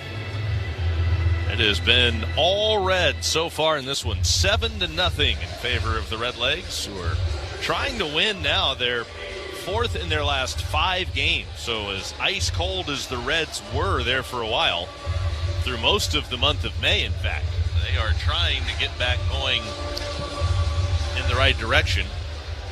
Of course, the bats have come alive today against a really tough pitcher in Nolan McLean. But the other part that the Reds need to get going, their bullpen. Pitch, a strike on the outside corner, 0-1 on Brett Beatty, leading off the Mets 5th. Scores around the league. Pirates beat the Cubs today, 2-1 the final. How about the Cubs? Pitch down and away. 1 ball, 1 strike on Beatty.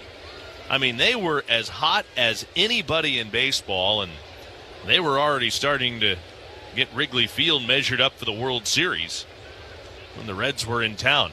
Now the 1-1 pitch. Beatty tried to hold up, couldn't, went around, and now it's a ball and 2 strikes on Brett Beatty. Now the Cubs are just trying to figure out if they're ever going to win another game. They are scuffling on the north side of Chicago. Brewers beat the Cardinals today 5-1, a final in Milwaukee. 1-2 pitch. Swinging a chopper up the first base line. It'll be handled by Lowe near the bag. Steps on the base for the out. That play goes 3 unassisted. Beatty's retired. 1 gone here in the 5th.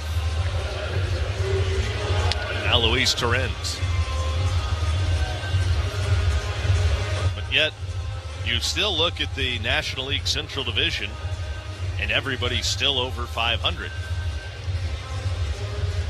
Pirates, with their win today, go to 2 games over 500, 28 and 26, dropping the Cubs to 29 and 25. Lodolo now deals with Luis Torrens, and the first pitch to him is off the outside corner for ball 1. Torrens grounded out to the third baseman his first time up.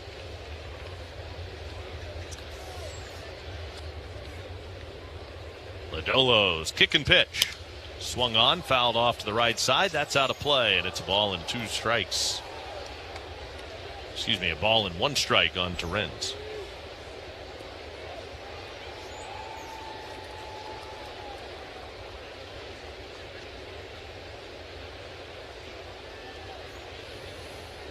Now the 1-1. Fouled straight back. High fastball. Torrens couldn't quite catch to it. Just did get enough of it to spoil it.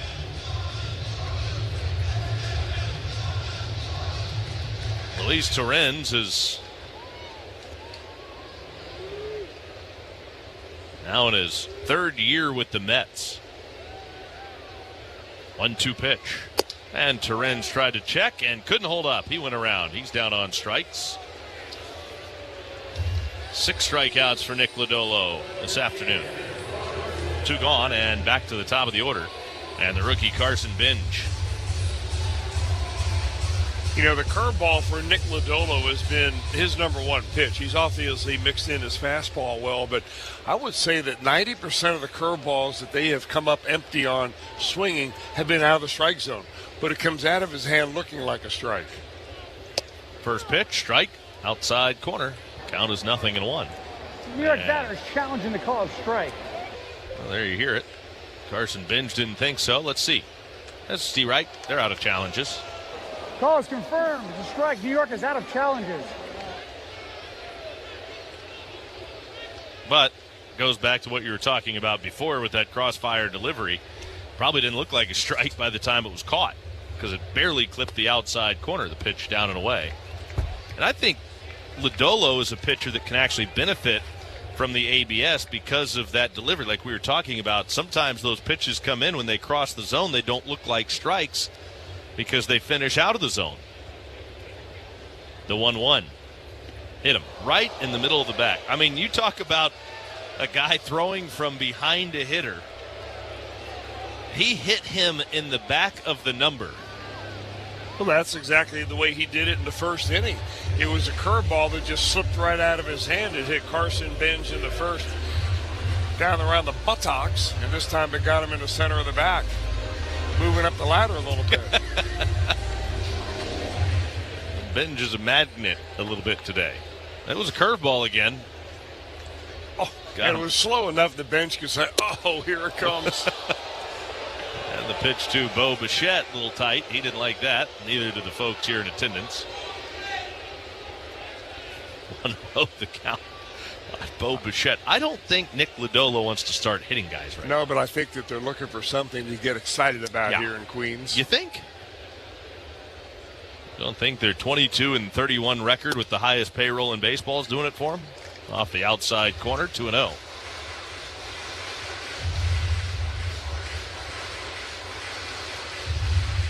Well, the Mets have had a super hard time beating left-handers this year. They're 3-10 when a left-hander starts against them. 2-0 pitch, fouled away.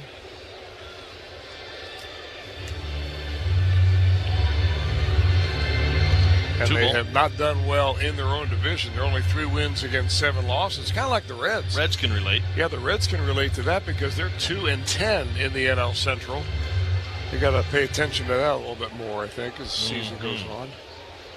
Got to figure out a solution for that. 2-1 off the outside corner.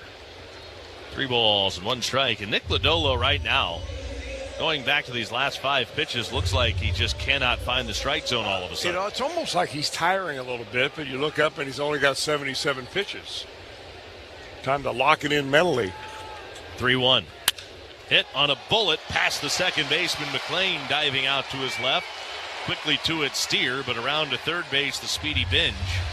On the base hit to right field by Bo Bichette, his second hit today, snapping an 0 for 14. Actually, excuse me, he was 1 for 12 rather in the Marlins series. It was Binge that snapped the 0 for 14 with his base hit in the third. Binge, by the way, has been on all 3 times. Bichette is showing you why he led the American League 2 times in number of hits all season long. In 2021 and 22, he led the league in 191 hits, and then in 22 had 189. So he's spraying the ball all over. Both hits this game have gone to right field.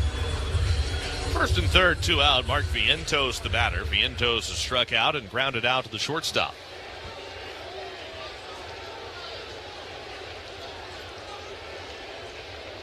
Left-hander Lodolo to the plate, and the pitch is swung on and fouled back. Strike 1. 0-1 on Vientos.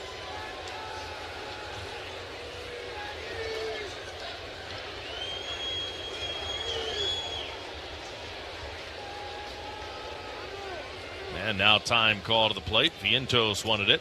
Backs out of the box. 0-1. First and third, 2 out, 7-0 Reds in the bottom of the 5th inning here at Citi Field in New York. First game of this 3-game get-together. Reds are off Thursday before returning home and kicking off a homestand. The 0-1 up and away.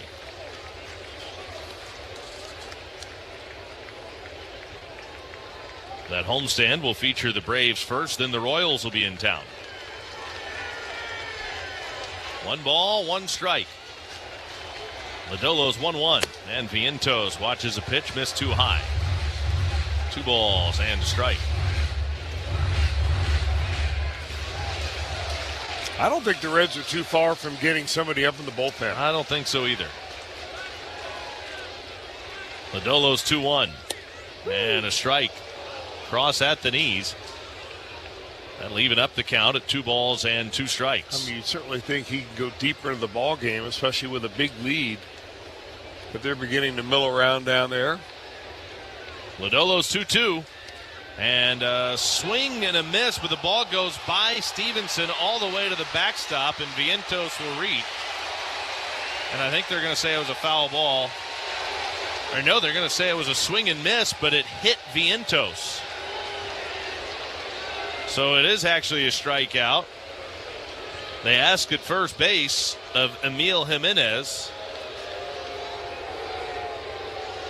And it did. It hit him even though he swung and missed. And that makes it a dead ball, strike 3, and the inning is over. So that'll do it for the Mets here in the 5th. They strand runners at the corners. And we go to the 6th inning with the Reds up 7-0 on the Reds Radio Network.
pitcher out here as we start off the top of the 6th inning. It'll be a right-hander making only his 3rd appearance in the Major League. Jonathan Pitaro.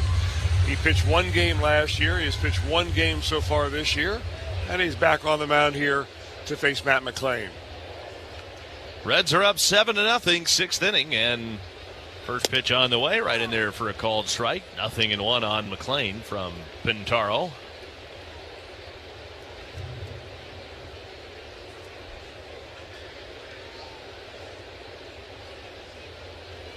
Pintaro's offering is cut on and missed. Good breaking ball there. Diving down and away from the right-handed hitting Matt McLain. The Reds jumped all over starter Nolan McLain. He allowed 7 runs, all earned on 5 hits over 3 1/3 this afternoon. Walked 2, struck out 6, but gave up 2 more homers. And McLain waves and misses at a high fastball for strike 3. It was a cut fastball, but McLain strikes out. It's the first out of the 6th inning. Now back to the top of the order and Blake Dunn. Dunn's been quiet so far in this game. 0 for 2, a strikeout, a ground out at the third baseman. Last time up, though, he was hit by a pitch. Right-hander's first pitch, and Dunn takes 2 high. Ball 1, 1-0 on Blake Dunn.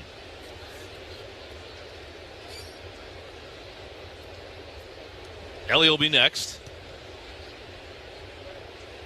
Taro from Pelham, Alabama. 28-year-old's pitch is swung on and fouled back. He's one of these pitchers that has followed his dream all over the place. Pintaro has spent a couple of different seasons pitching independent ball. Hanging in there, now 28 years old. The 1-1. Swinging a bouncing ball back toward the middle, backhanded by the second baseman Simeon behind the bag. He'll throw in time to first to get Blake Dunn. And now 2 gone here in the 6th inning. You know, the difference I see in Blake Dunn this year is that now that he's getting some consistent playing time, he doesn't feel like he has the pressure on him that getting a hit every ball game or every at bat, or else he's going to be sent back down to minor leagues. And he's showing a little bit of the tools that he has, mainly speed and a pretty quick bat. Pintaro deals to Ellie, and the pitch is a strike call to the top of the zone. The count is 0-1. Pintaro did his college work at Shorter University in Rome, Georgia, the 0-1. Swung on, that is fouled off right at home plate. Ellie's helmet pops off. You're probably not very familiar with Shorter University. Reason is it is a small school, a Division II school in Rome, Georgia. So when you do your college work at a smaller school like that, and Shorter, not exactly a high-level Division II baseball school at that. The 0-2 pitch is too high to De La Cruz, and it's 1-2 now on Ellie. Your path to get to this level is extremely difficult and probably even more rare. 1-2 on De La Cruz. Very improbable path, breaking ball down low.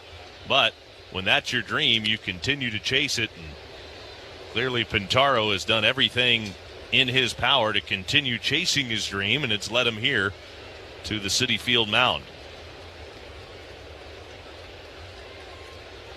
I would imagine after you spend that much time going after it and you finally get to the big leagues, it's pretty surreal. Way off the outside corner to Ellie. Count is full, 3 balls and 2 strikes. Got his first taste of the big leagues last year. Pitched in 1 game for the Mets, making his big league debut a year ago. Now a swing and a miss, and he strikes out Ellie De La Cruz with a fastball down and away. So Pintaro out of the Mets bullpen works a 1-2-3 6th inning. Out of the 6th. Still Reds 7, Mets nothing on the Reds Radio Network.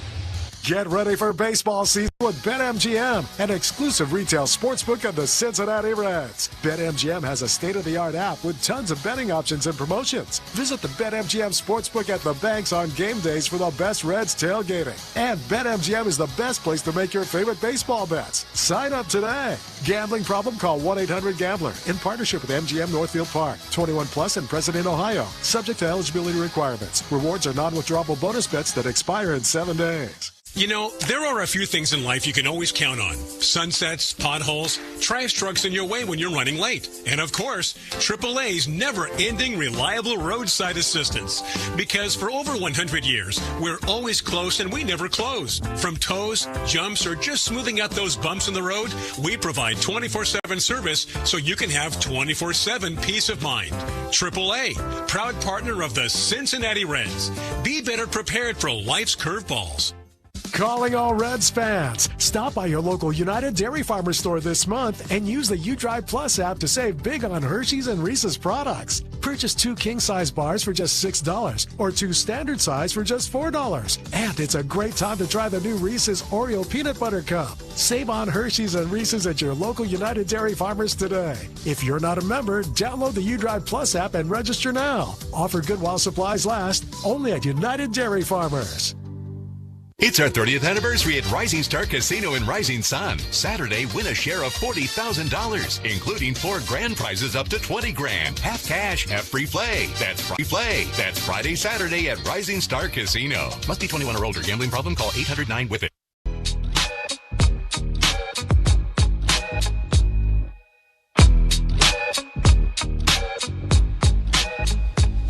Mets come to bat in the bottom of the 6th inning. Reds are up 7-0. First pitch is taken a little bit off the inside corner for ball 1. 1-0 on Marcus Semien. Lodolo's back to work, and the left-hander home to the right-handed hitting Semien. And a little bit too high. It's 2-ball, no strike count on Semien. A base hit for him in the 4th inning. Grounded out to the shortstop his first time up back in the 2nd. Semien leading off an inning for the 3rd time today, and now he takes way in off the plate. 3 balls and no strikes. No doubt Terry Francona trying to get as much mileage out of Nick Lodolo as he can get from him today. 3-0 pitch. Strike call to the inside corner. It's no secret that the Reds bullpen has been struggling here in the month of May after being arguably the best bullpen in baseball in the month of April. Lodolo's 3-1 pitch and a strike called. Sometimes the starting pitching can help the bullpen a little bit by consistently working deeper into games. Guys tend to stay a little more fresh that way out there. Oftentimes you don't see that effect until later in the season, like August and September. 3-2 pitch swung on, and that is popped up foul. Over by the dugout, low over to have a look, but it's going to be in the dugout, a foul ball.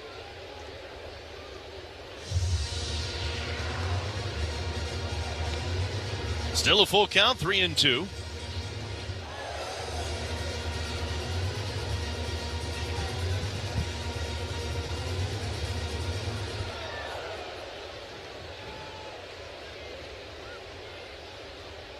Lodolo back home with a payoff pitch to Marcus Semien.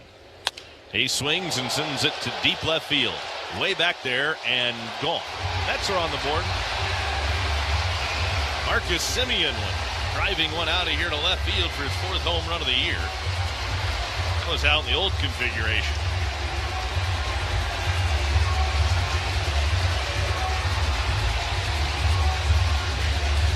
(7-1) Reds.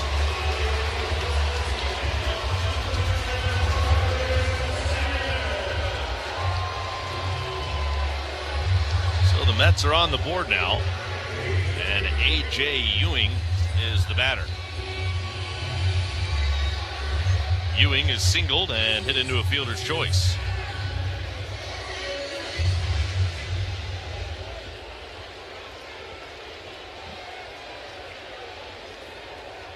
Lodolo ready at the belt, and here he comes for the first pitch to Ewing. And it's up. Too high for ball 1. 1-0 on Ewing.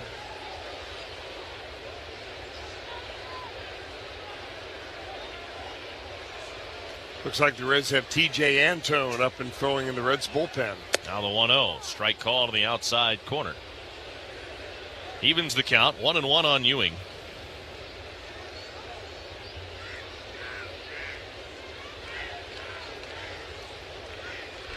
Now the left-hander's 1-1 pitch. Swung on in the air. Right center field. Steer over from right. He will wave off the center fielder Dunn, and Steer puts it away for the first out of the 6th inning.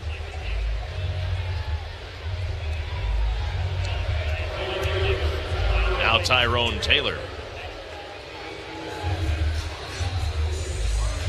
Taylor's 0 for 1. Struck out his last time up.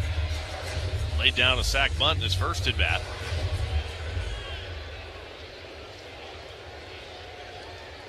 Lodolo deals with Taylor. First pitch cut on and missed.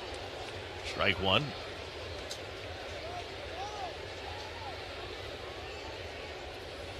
Oh, and 1 on Taylor. Lodolo deals the 0-1 pitch. Slow chopper left side. You got to hurry. And Taylor really not running well out of the box at all. He was kind of hobbling down the line at first, walking, I guess you could say, jogging very gingerly.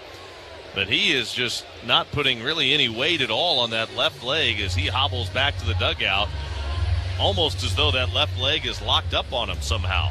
Easy play for Sal Stewart. Ordinarily, when Tyrone Taylor puts one in play like that, you got to rush the play. Not there. 2 gone. And he heads down the steps toward the clubhouse. That's all the Mets need is another injury. Yeah. Strike call to the outside corner. They're going to end up with a heck of a roster on the injured list. Soto's still unavailable with the flu-like symptoms he's been dealing with. The 0-1 pitch is too high on the outside corner in addition to all the injuries that they've had so far. So they are beat up. And something grabbed right away as Taylor was heading out of the box. You could tell. Pitch. In the air, center field. Dunn in a hurry, and he'll make the catch on that sinking line drive toward right center field off Nick Morabito's bat. Over. A home run from Marcus Semien gets the Mets on the board, but Lodolo's through 6 innings of 1-run baseball. 7-1. Reds have the lead on the Reds Radio Network.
Reds have it going on here. 7-1 over the Mets. We're in the top of the 7th inning. J.J. Bleday will lead it off.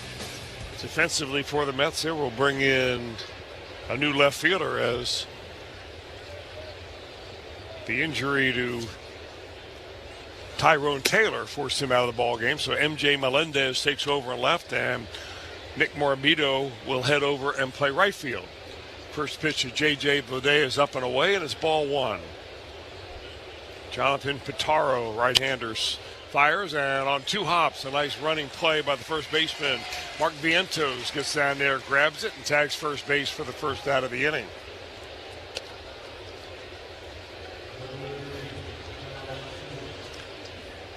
Now, Pintaro, appearing in only his 3rd Major League game, is doing exactly what the Mets manager, Carlos Mendoza, hopes that he would, which is come in and throw strikes. Now he's got Sal Stewart. Sal takes it right down the middle, strike 1.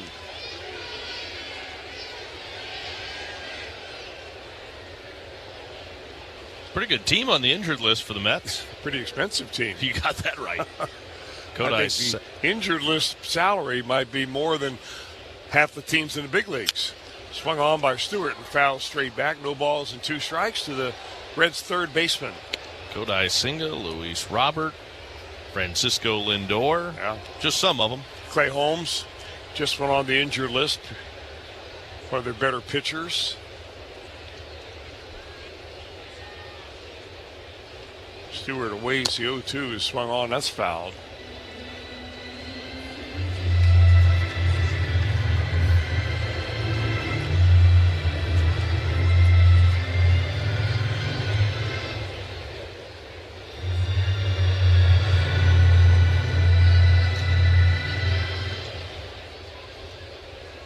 No balls and 2 strikes. Jonathan Pintaro ahead of Sal Stewart. Here's the pitch. A little bit low. That's a ball. They did go out and make some signings. The Mets obviously did in the offseason. They signed Bo Bichette to a 3-year deal. They signed Devin Williams, the closer, to a 3-year deal. Jorge Polanco, Luke Weaver. Outside, it's 2-2. Luis Garcia and MJ Melendez.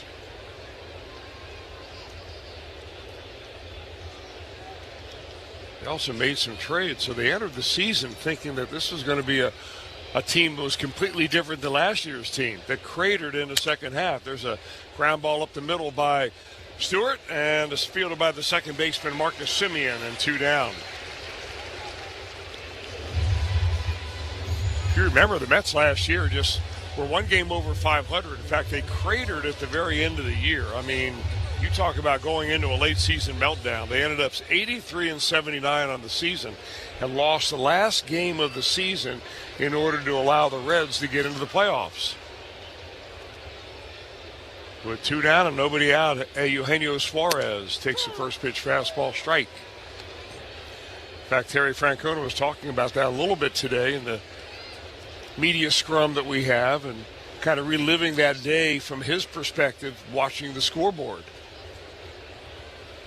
Outside, 1-1. Our game ended a little bit before theirs did, and all the attention was on that one. Suarez has been on 3 times. He scored a run. A couple of base hits, bookending a walk, and that one's outside. It's 2-1.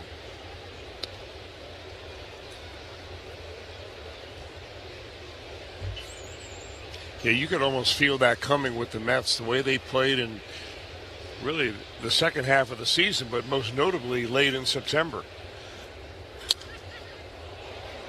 Swung on by Suarez and popped up behind the plate in foul territory. The catcher, Torrens, will make the catch. And a 1-2-3 inning for Joe. We go to the bottom of the 7th. Mets coming to bat. 7-1 Reds over the Mets on the Reds Radio Network. Being a parent comes with a lot of questions. That's why Cincinnati Children's Primary Care is here to make things easier. We've got neighborhood locations across the tri-state with many open evenings and weekends. And we accept most insurance plans. Our pediatricians take the time to listen and explain, supporting your child from newborn days through the teen years, including mental and behavioral health. And if something comes up after hours, our nurse helpline is there 24/7. Cincinnati Children's Primary Care, partners you can count on. This is the Cowboy, Jeff Brantley, for my good friends at Grippo's. Grippo's has been a hometown favorite since 1919 and is the official chip of the Cincinnati Reds. The 3rd, 4th, and 5th generations of the Grippo's family are committed to making the freshest, highest quality potato chips and snack foods you can eat. Grippo's is the original fun food company because they've been having fun satisfying your craving for snack food for over 107 years. So when somebody tells you to get a grip, You know what they mean. Get Grippos. Be at Great American Ballpark when your Reds battle the Atlanta Braves in a 3-game series, May 29th through the 31st. Don't miss another Nike City Connect Friday and post-game fireworks show presented by Columbia Chevrolet. On Saturday, fans in attendance will receive a Spencer Steer bobble card thanks to Skyline Chili while supplies last. Bring your friends and family on Sunday the 31st and close out the weekend with some afternoon baseball. Get your tickets for the Reds-Braves action now at Reds.com/tickets. Champion Windows and the Cincinnati Reds are teaming up to give you a home run deal. Right now, we're offering buy 2 windows, get 2 free. And for a limited time, Reds fans can get an additional $1,000 off a sunroom using promo code GOREDS. Call or schedule your free estimate online at championsavenow.com. Something for everyone. Get your tickets for Budweiser 321 Tuesdays at Reds.com/Tuesday. Reds fans, the MLB season's in full swing, and FanDuel is giving you a chance to call your shot with daily dingers. Just make your free pick on who's hitting a home run in their game, and if you're right, you'll get a profit boost to use on your next bet for a chance at extra winnings. FanDuel, an official partner of the Cincinnati Reds. 21 plus and present in Ohio. No purchase necessary. Opt-in required. Bonus issued as non-withdrawable profit boost tokens. Restrictions apply, including any token expiration and max wager amount. See terms at sportsbook.fanduel.com. Gambling problem? Call 1-800-MY-RESET. Calling all Reds fans. Stop by your local United Dairy Farmers store this month and use the UDrive Plus app to save big on Hershey's and Reese's products. Purchase 2 king-size bars for just $6 or 2 standard size for just $4. And it's a great time to try the new Reese's Oreo Peanut Butter Cup. Save on Hershey's and Reese's at your local United Dairy Farmers today. If you're not a member, download the UDrive Plus app and register now. Offer good while supplies last, only at United Dairy Farmers. Klosterman Baking Company is hiring. Get on-the-job training, excellent benefits, 401k, and more. Visit klostermanbakery.com/careers. Klosterman Bakery, where family values are baked right in. Klosterman, better, you bet. A Wolvers mustard pitching change as we go to the bottom of the 8th inning. It'll be a left-hander out of the Reds bullpen. Our Wolvers mustard pitching change, Sam Ball comes on for the Reds. Wolvers mustard puts some mustard on it. For Ball, it'll be game number 25, and he has struck out 20 batters in his 22 innings.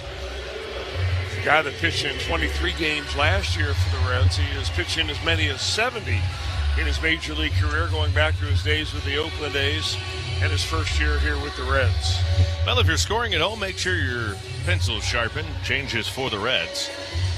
Dane Myers stays in the game out in center field. Moving from center field to right field is Blake Dunn. Steer moves from right field to first base. And Sam Ball goes to work against A.J. Ewing. First pitch to him is a strike on the outside corner. It's 0-1 here on A.J. Ewing. Ball sets ready. And from the belt, here's the left-hander's pitch. The 0-1. Little bit low and away from Maul. Count is even now. 1 ball, 1 strike.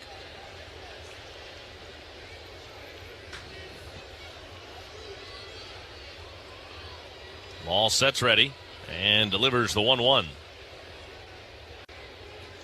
Swing and a miss. He just blew that by him. A sinker, and he had Ewing swinging right over the top of it. 1 ball and 2 strikes now on A.J. Ewing. As Chris mentioned earlier, he's one of the guys that you could probably say maybe wasn't quite ready when they brought him up. He is one of their top prospects. The 1-2 pitch and strike 3 called got him looking. Ewing is down on strikes. But I will say this about Ewing. You look at his numbers, probably want a guy to get a little more seasoning in the minor leagues, but he's held his own up here so far. Yeah, you know, there's no better learning than being up here, and there's no better showing the brass what you can do until you get up here and try. A lot of decision makers, you know, they're never 100% right. MJ Melendez standing in now. Sam Ball to Melendez, and it's a strike on the inside corner. The count is 0-1. Although if you believe what evaluators are telling us nowadays, Tommy, is that the gap between AAA and the major leagues is bigger than ever. You really have to kind of dive in on the numbers a little bit more and figure out what's real, what's not. Swung on, fouled back. And one of the biggest things they look for right now, besides your numbers in AAA, how often are you chasing pitches out of the strike zone? And if you are doing that at a high rate in AAA, that will equate to you getting eaten alive at the big league level. And we see that time and time again. If you can't lay off pitches that are out of the zone in the minor leagues, you're definitely not going to do it up here, and you're going to pay the price. The 0-2 pitch. Strike 3 call. Got him looking. Right across at the knees. MJ Melendez caught looking. And he has a few words for the plate umpire, Vic Carapaz, who's also the crew chief on his way back to the dugout. Remember, the Mets do not have a challenge, so. I think that's the one thing that Sal Stewart brought with him as a hitting tool, is that he really understood the strike zone right from the very beginning coming up here, and he always seemed to get a good pitch to hit in his at-bat. Nick Morabito, the batter, the pitch. Morabito takes low from ball 1. Well, I think there's a lot of young players that are getting their first taste of the big leagues around the major leagues this year. And there are a lot of those guys that are doing a great job of shrinking the strike zone, not chasing pitches out of the zone. The pitch is off the plate outside, and it's a 2-ball, no-strike count. Because if you do expand the zone and chase, it's going to be tough sledding. But if you can shrink the zone, the zone is smaller now than it's ever been up here right now because of the ABS. 2-0 on Morabito, and the left-hander Maul deals the 2-0 pitch, and that's in there for a called strike. That's why I think it's a little puzzling that the offense is down as much as it is across baseball, because in theory the strike zone should be the smallest it's ever been. Maul's 2-1 pitch. Strike called on the inside corner, and I get that the stuff is good across the board. But did it get that much better from last year to this year? 2 balls, 2 strikes. Morabito's out of the box.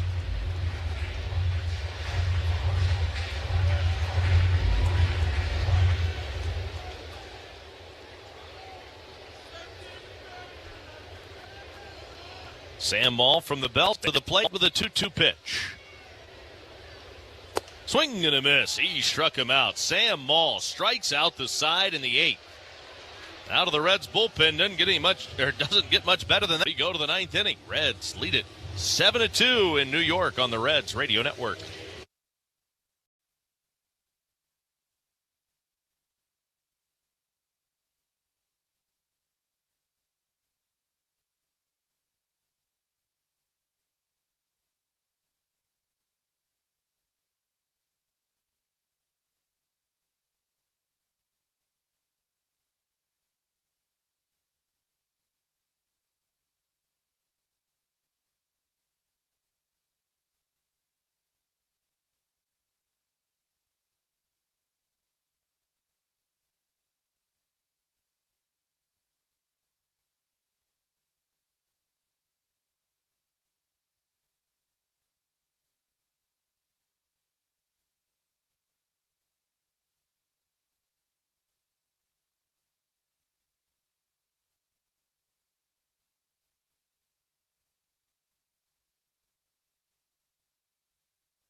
Reds come to bat here in the top of the 9th inning. With the top of the order up, Blake Dunn to lead things off for the Redlegs. It's turned out to be just a perfect day for baseball, and it's been a good day so far for the Reds. Dunn shows bunt, pulls the bat back, watches a strike over the inside corner from Myers. The count is 0-1. Tobias Myers came in, struck out Matt McLean to end the Reds' 8th inning. Dunn hitless today. He's 0 for 3. Had hit safely in 6 straight. Swings and fouls back the 0-1 pitch, and he's down 0-2. And it's not been a soft 6-game hitting streak for Dunn either. He is 10 for 23 in those 6 games. Double, triple. And he's been scoring a bunch of runs. 6 runs in that span. The 0-2 is a curveball that hangs upstairs. 1-2 on Dunn.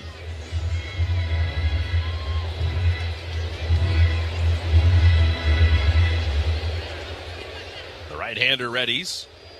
And here he is with the 1-2 pitch.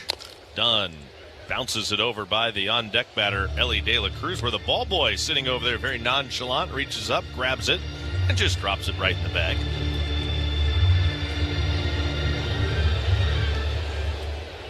A ball and 2 strikes.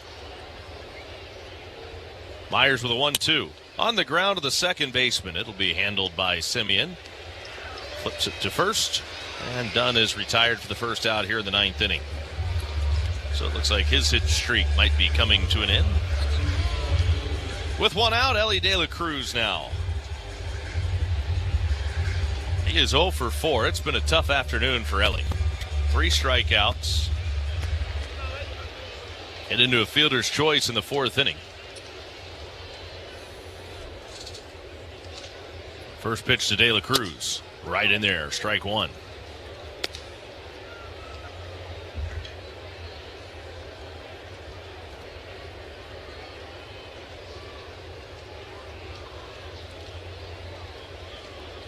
The 0-1. Way too high. That'll level the count at 1 ball and 1 strike on De La Cruz. Get that great taste of the ballpark at home with JTM's Philly Kits and Fat Tire, beer, cheese, and pretzels. Find these game day favorites in your grocer's freezer. JTM Food Group. Let's create great dishes together. Breaking ball spins in for a strike. Myers has Ellie down to the count, a ball and 2 strikes. Ellie's trying to avoid striking out for the 4th time today. Myers fires the 1-2, strike 3 called. Throws him on the inside corner this time with a fastball, and he does strike out for the 4th time. And 2 men are out in the 9th. Now J.J. Bleday.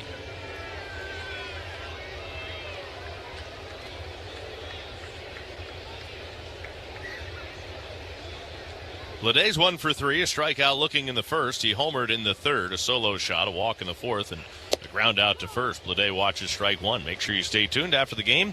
It'll have the Toyota Tundra star of the game during the Reds postgame show.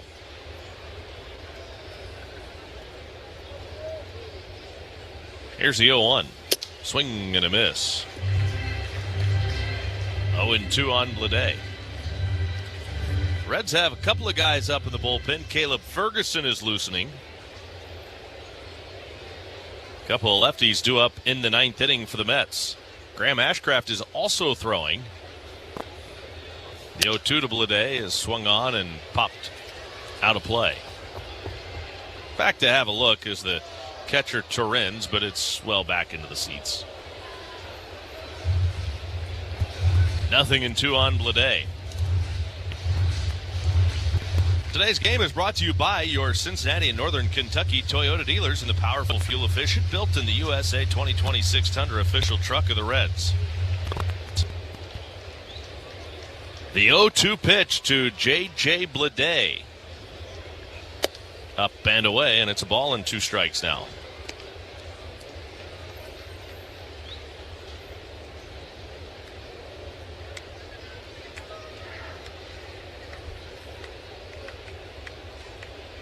Myers readies. He throws, and Bleday swings and fouls it off. Still a ball and 2 strikes. Tomorrow's game, the Reds will go with Chase Burns. We don't have any idea who the Mets are going to throw the next 2 nights. 1-2. And Bleday checked his swing on a pitch up and in. Well, with the way that Chase Burns is throwing the ball right now, it just might not matter. Yeah. Boy, don't you hope that's the case. Burns has been outstanding. You could say electric. 6-1 with a 1.83 ERA. The 2-2. Leday fouls it back. The Mets probably feel like they're having an offensive outburst today with their 2 runs on 9 hits. It's as many runs as they got in 3 games in Miami. Insult to injury, they were walked off on a grand slam yesterday. Here's the 2-2 pitch. Swing and a miss. Struck him out. Got him with the out. Got him with a changeup, fading down. And Bleday is down on strikes, so the inning is over. Myers strikes out 3 over an inning and a third. Out of the Met bullpen. And we go to the bottom of the 9th inning. Reds trying to hold on, up 7-2 on the Reds Radio Network. There is a land where excitement meets opportunity every day, where happiness and wonder start to feel like home. A place that makes your heart race at every turn, where a good job and a brighter future are just within reach. Some call this a dream. We call it Kentucky. Your next trip could be your next chapter. So pack up and come see us. It's never been easier to find what moves you in our new Kentucky home. Plan your getaway at KentuckyTourism.com. Be at Great American Ballpark when your Reds battle the Atlanta Braves in a 3-game series, May 29th through the 31st. Don't miss another Nike City Connect Friday and post-game fireworks show presented by Columbia Chevrolet. On Saturday, fans in attendance will receive a Spencer Steer bobble card thanks to Skyline Chili while supplies last. Bring your friends and family on Sunday the 31st and close out the weekend with some afternoon baseball. Get your tickets for the Reds-Braves action now at Reds.com/tickets. Get in the zone, AutoZone. Welcome to Markdowns for Miles at AutoZone. Thanks. Is oil marked down? Save up to $15 when you buy 5 quarts and a filter. And fuel treatment? 2 for $9 on Lucas. Brake pads? Marked down to free. Free? Get free Duralast brake pads when you buy 2 Duralast rotors. That's several markdowns. For many more miles. Get in the zone, AutoZone. Restrictions apply. Great American Ballpark and Great American Mustard. Some things just belong together. Family owned and Ohio made, Wilbur's Mustard has been a Reds game day favorite since 1905. If you're at the ballpark or watching from home, top off your hot dog, burger, or brat with Wilbur's Mustard.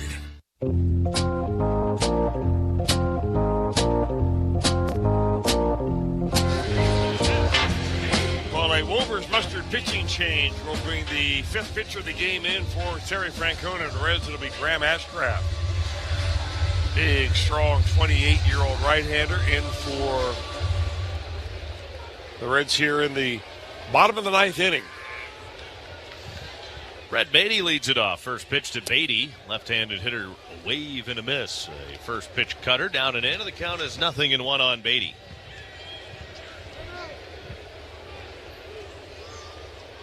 Beatty led off the 7th inning with a double. Came around to score that inning. 7-2 Reds in the 9th. Ashcraft delivers, and it is lined foul in the net above the Reds' dugout. 0-2 on Brett Beatty.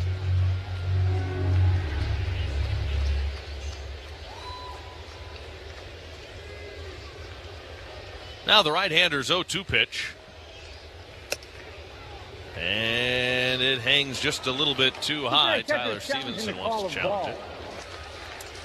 Looked like a pretty good pitch. Let's see. Oh, that's a strike. Paul's overturned for a strike. Cincinnati retains. I mean, barely. I mean, it's as though Tyler Stevenson is having a competition with himself to see what the slimmest margin of strike he can get challenged and win. Because that one, the one he challenged before was very slim. That one was maybe less. But in the zone by a thread for strike 3. One out here in the 9th inning. And Luis Torrens with one out takes a strike on the inside corner. This copyrighted broadcast is presented by authority of the Cincinnati Reds. It may not be reproduced or retransmitted in any form, and the accounts and descriptions of this game may not be disseminated without the express written consent of the Reds. This copyright reminder is provided by Dinsmore, the official legal counsel of the Reds. The 0-1. Swung on, fouled back to our right. 0-2.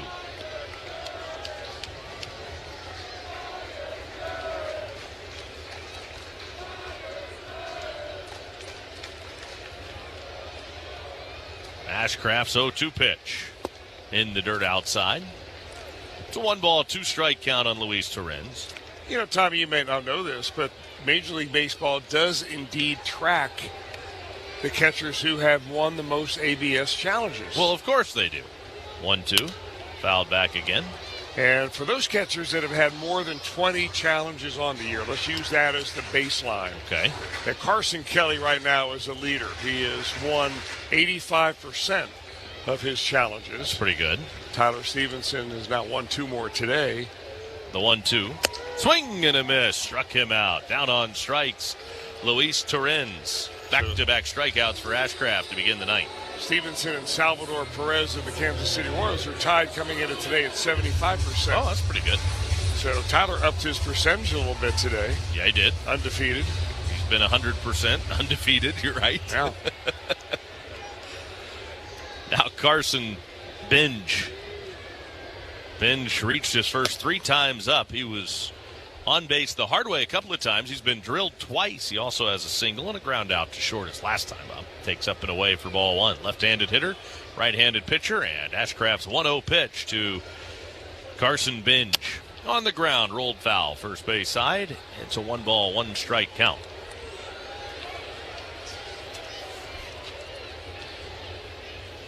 Reds in their quest to climb back up the National League Central Division ladder. With a win today and a loss by the Cardinals. Now the pitch is in there for a strike. 1-2. Cardinals came in 29-22. Cubs 29-24. Cubs also lost, so the Reds will inch a little bit closer to the Cubs and Cardinals both. 1-2. Too high on the outside corner. I mean, the National League Central so far has been a game of musical chairs, it seems like. I think everybody has occupied every spot in the standings. 2-2 the count. Swung on, and there's a little looper. It lands in the grass behind the mound. Ellie charges, flips it to first in time, and that's it. Reds win it 7-2 over the Mets today here at Citi Field in New York. And the Boo Birds are flying loud here at Citi Field. 7-2, Reds win it. And the Reds have now won 4 of their last 5. And the Reds hand the Mets their 6th loss in their last 7. We're back to wrap it up right after this on the Reds Radio Network.